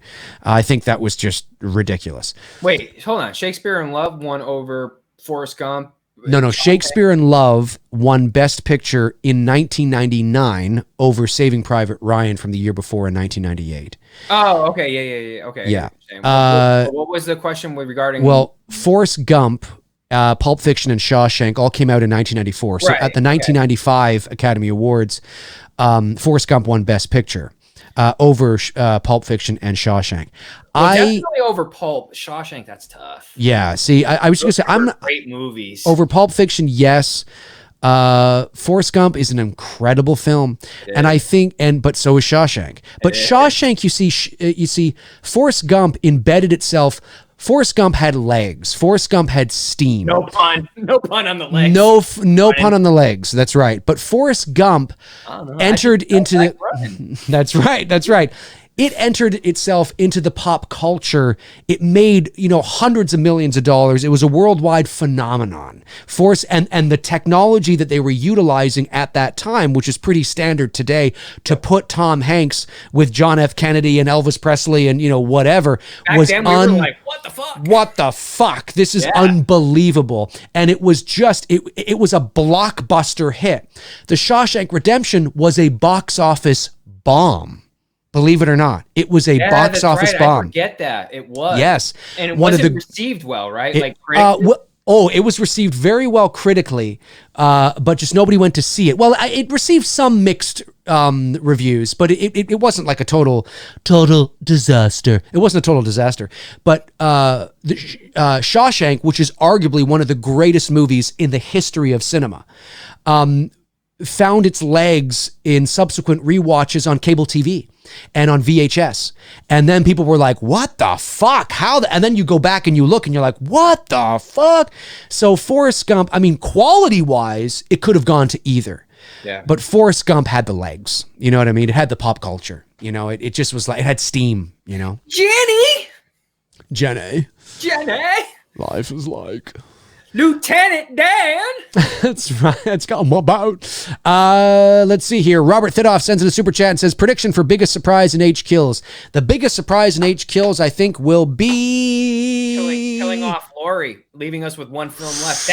If they pulled, listen, I tell you what, if they pulled that trigger in H Kills, I would love that, because you want to know why? It's like you don't see it coming. Mm-hmm. What are we going to get in Halloween Ends now? Because you don't see killing off Laurie. Okay, well, we'll just say this new trilogy, okay? Right. Bear with me for a moment. Yep. With Halloween, or not trilogy, quadrilogy, whatever. I know what you're saying. Yeah. Because it's 4 films. Okay. So anyways, if they killed her off in this, no one would see that shit coming. And it's like, whoa, what the fuck are we going to do? And to me, it gets me even more curious to go like, wow, okay, well, what are we going to do now with Halloween Ends? You've really piqued my interest. Yeah, it's not about it. I don't see it happening, though. You know what I mean? Right. You need, and I get why, because you need Jamie Lee Curtis to put asses in the seats to get people there for the final. Yeah, I think it depends on how well developed the other characters are, and whether there's somebody we find ourselves as an audience becoming emotionally attached to that can not carry the torch, but sort of become that figure, whether it's a guy or a girl. And but I've always believed that it should begin and end with Laurie and Michael, and for ways to do it, just look at my sequel concept, and I think there is a way you can do it with them, but I would not be adverse to killing her as long as we are further along with the development of Allison and Karen and everybody else. That's the key. That's key, because if we're no further along, and I still, maybe we're a bit further along, but at the end of the day, I still sort of feel relatively the same about Allison as I did in this movie. It's going to be a tough sell to say. It's going to be a tough sell. Amy Matichak, can you carry the last film here? You know what I mean? But you're 100% spot on. If Andi Matichak's presence in this film is more felt, and we're with her through this, 90 minutes, and she's now, take the passing of the torch from Laurie to, grandma to granddaughter. Right. Then that changes the whole dynamics of Halloween Ends, because we're that much more invested with her. Now we want to see the final act with just her, That's right. That's right. No, I agree. Absolutely agree. Super chat from NJS sends in $5. Thank you, buddy. He says, so many of actors from the garbage Halloween films like Harris are getting pissed since they haven't been included. They're washed up old news. Well, I would say that... well, not so many. I would say just her. Let's give some... Well, no, but, let's give some context. So, as briefly as I can. So, Brian Andrews, who played Tommy Doyle in the original Halloween, has had some... Yeah, he's had a lot of personal struggles over the last number of years. He's not, I don't want to say he's not well, because I don't know him, but he's had a lot of personal issues, and he hasn't been acting in a number of years. Now, he's dabbled in it here or there in some short, films, whatever, but he doesn't have an agent, and he hasn't had an agent in a long time. So he doesn't have official representation. And when you're working at the Hollywood level and you're a union actor, and, all these people are union, and they have their SAG-AFTRA cards, and they have agents that are handling their finances for it. It's a business. They can't just say, hey, Brian, I'll PayPal you your money. You can't do that. No, you can't do that. Not at that level. And correct me if I'm wrong, because I don't know if it works the same for you, but they have dues, right? The actors have dues to pay into the 100%. Right? Yes, absolutely. Or whatever it is, whatever. Yeah. Oh yeah. No, there are. Yeah. No, there would be your SAG, fees that you pay each and every year, and so he's just a, and I'm not coming down on the guy. He'll always be our Tommy, right? He'll always be our little kid Tommy. Like he always Well, I mean, he'll always be our little kid Tommy, right? Yeah, I got you. But it's the kind of thing where it's like, he could have, the things that he's dealing with. And I understand that he was upset. I get it, right? Jamie's back, fucking, Kyle Richards is back. Oh, come on. I want to be part of it, right? It's not, it's like there was a high probability that he may have become a liability. And when you're working with a multi-millions of dollar production, you just can't take that risk. I don't think anybody hates Brian Andrews. I don't think if you were to ask, Blum and Green, and I don't think I don't hate the guy. He's going through a lot, and he's not the professional that he needs to be right now. So that's Brian. And there's a lot of things. And I would love to get him on the show actually and talk to him and, hear what he has to say. But that's sort of what I gather from what I'm seeing, because he got into it there a while. He's got issues with his mother and just fucking shit. It's just wild. He's taping phone calls and he's posting them to Facebook, and it's just crazy. Danielle Harris was screwed. She was in after Halloween 5 and they were going to do 6. She definitely was. They could have gone back to her and they didn't. And there's a whole story around that, which would be too hard to get into here. But Malik Akkad, who is the son of Mustafa Akkad, has basically come out and said, yeah, we should have done things differently. We messed up. Big time. There's no question about it. And so she has always, and because Halloween is it's what she's known for. Now, has she done other things like Hatchet, and she had a little cameo in Once Upon a Time in Hollywood, and she's done other little horror things? Yes, absolutely. But has she remained pretty much the B-level sort of? Sure, there's nothing wrong with that. I think she's married now, has a kid. She's cool, right? She's cool, and she does the conventions and stuff. But she will forever be known as Jamie Lloyd from Halloween. And I think, would there have been a part of her that would have loved to have come back? Sure. I don't think she would have turned it down. But do I think that Danielle sometimes needs to sort of maybe kind of move on from it a little bit? Yeah, I think so. You know what I mean? But there's reasons. I do. There's reasons. I do. Look, I'm not going to deny the fact that initially I was pro her being in this, that I wanted to see her play Jamie's daughter. And I still, part of me feels that way, because I will always, to me, Laurie's daughter will be Jamie, in my eyes. It's really hard because of how much of a fan I am of Halloween 4. But the more I'm stepped back from it, the more I realize, and this is going to shock people, I'd almost would rather see Ellie come back and play the role of Rachel and talk about how she used to be babysat by Laurie as a kid. You know what I mean? Versus to bring in Danielle in. It would be more believable. It's interesting. It would be more believable if you brought Ellie's character back as Rachel, versus to Danielle, because like you said it best, the only way I want Danielle back is the girl we got in Halloween 4. That's the version that I want with her, with Jamie Lee Curtis. And you can't have it. And you can't, not with this story arc. And I understand that. Yeah. So if I were to look at it and think like, okay, but who else could I pull from the actors from the previous films? Ellie would be one that is very possible that you could write into this timeline and it would make sense. And it doesn't screw up what they did in 4 and 5, because she just was a kid that used to get babysat by Laurie, when she was younger, and, maybe became, or stayed close friends with her. And we didn't see her in the first one, but now she's coming back because of the events that just happened, and she's hearing Michael's escaped and all this shit's going down. And now she's looking for Laurie, and, so that I would buy. Not that that's going to happen. I'm just saying. No, but yeah. I mean? Yeah, I know what you mean. So I know what you mean. Toronto Freddy says, thank you for the super chat. Toronto Freddy says the iconic Bush from 78 is the returning character. Wait a minute. You mean the Bush. Okay.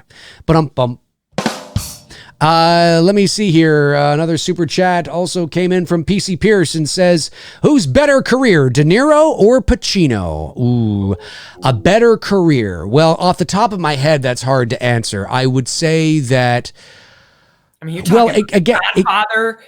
depends on what it depends on what the measuring stick is by better. Do you mean pop culture? Do you mean box office? Do you mean, whose movies are, who has the better gangster movies? Who has it depends on what the measuring stick is as better. I would say that both De Niro and Pacino They're just, well, here's the thing, like, they're just too wonderful. I think if I was to pick one, I think I would probably lean a little more like I'm talking about personally and who I like to watch on screen. I really like watching De Niro. When he's on, he's fucking amazing. But then Pacino's really good too. Like, if you guys have not seen the totally underrated Christopher Nolan film Insomnia with him and Robin Williams, check it out. Unbelievable. Great flick.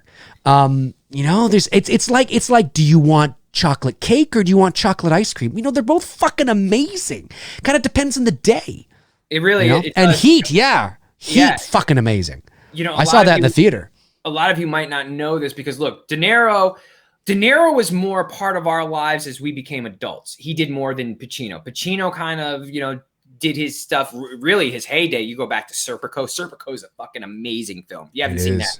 Fucking great Pacino film. A Dog Day, Dog Day Tomorrow, right? Is that it? Dog Day Afternoon or something? Dog Day Afternoon. I'm sorry. Dog Day Afternoon. That's with him and the guy who plays Fredo, I believe. The guy who plays Fredo in the Scarface. Then there's Scarface. So like I'm a fan of that Pacino. Godfather, Serpico, Dog Day Afternoon, Scarface, earlier works. His 90s stuff was okay. Scent of a Woman, Insomnia is pretty good. Yeah, Insomnia is 2007, really but yeah. That's what I mean. You know what I mean? But like, Any Given Sunday was, you know, it was all right. Heat was great. He was great in Heat. But then he started to talk like this. You know? Great ass! Great ass! You know? Like, I'm like, wait, dude. Like, I listened to you in the 70s and now I listen to you now. You know, that's right. Same dude. Yeah. No, it's tough, man. It's tough. They're both, you know, two of the greatest of all time. And when they go, that's going to be tough. Okay, we'll go for just a few more minutes here. There was a super chat that came in from, did I miss that one? Lost Boys. Did I miss it? Okay, I didn't. They keep asking me, why do I hate Laurie so much? I don't hate it. It's just an overused character. You know what I mean? It's oh, yeah. Well, we've seen so many different versions of her now. Right. You know, yeah, the novelty's worn off. It's way worn off. It's not like I hate her. It's just, you know, like I get it. Die or move on. You're saturated. I get it. Totally get it. Lost Boys, $5 super chat says, Dave, do you think Rob Zombie just wanted to get Danielle Harrison all naked? Seems like it. I think Rob Zombie just likes getting everybody naked. Yeah, well, listen, it's not like Rob Zombie's hurting either at night. Okay, look who he's got. Sherry Moon. Are you kidding me? That's a good point. That's a good point. That's a good point. All right, folks, that is going to do it for us on episode 58 of Two Dudes and Some Bullshit. I want to thank everybody. We had a lot of super chats today because there were a lot of people in the room, so we couldn't get to as many of the super chats as we wanted, but we love all of you. We appreciate the questions. We appreciate the super chats, of course, and supporting the channel like this. Yeah, I mean, we sincerely think you guys are amazing. And we got a good run for you guys coming up too. We do. Yes, we do. We absolutely do. But yeah, that is going to do it for us, folks. That's the cue. We're out of here. We'll be back next Monday night at 7:00 p.m. Eastern Standard Time on episode 59 of Two Dudes and Some Bullshit. If you want to follow Tony Michael on Instagram, right below the window there, and my Instagram and Twitter right below my window. Check us out on social. Tony, any last things you want to say? No, this was good. You know, like I said, I know I have a very love-hate relationship with this film. I try not to hate on it. There's just a lot of elements to it that I wasn't a big fan of, a lot of the callbacks, and like I said, I think if they had dialed that down, I know my opinion of the movie would be a lot different. You know what I mean? So I got you. I hope you guys take that. You know, like, I know a lot of you enjoyed the movie, and I think that's great, and I think it's awesome because, like I said earlier tonight, we all have different tastes. And there's nothing wrong with that. We do. All right, folks, that's going to do it for us. We'll see you next week. Oh, and tomorrow, hey, Wham is going to be on McRae Live. Baby! Wham's going to be Wham! Wake me up before you go. Tomorrow morning, 11:00 a.m. Eastern Standard Time, McRae Live. All righty. Means you won't be going solo. I will not be going solo. We're way over. Our sponsors are like, get the fuck off the air. We don't have sponsors. Get off the air, boys. We don't have sponsors. All right, I'll talk to you guys soon. Yeah, no, we don't. No, we don't. We do not. Cheers.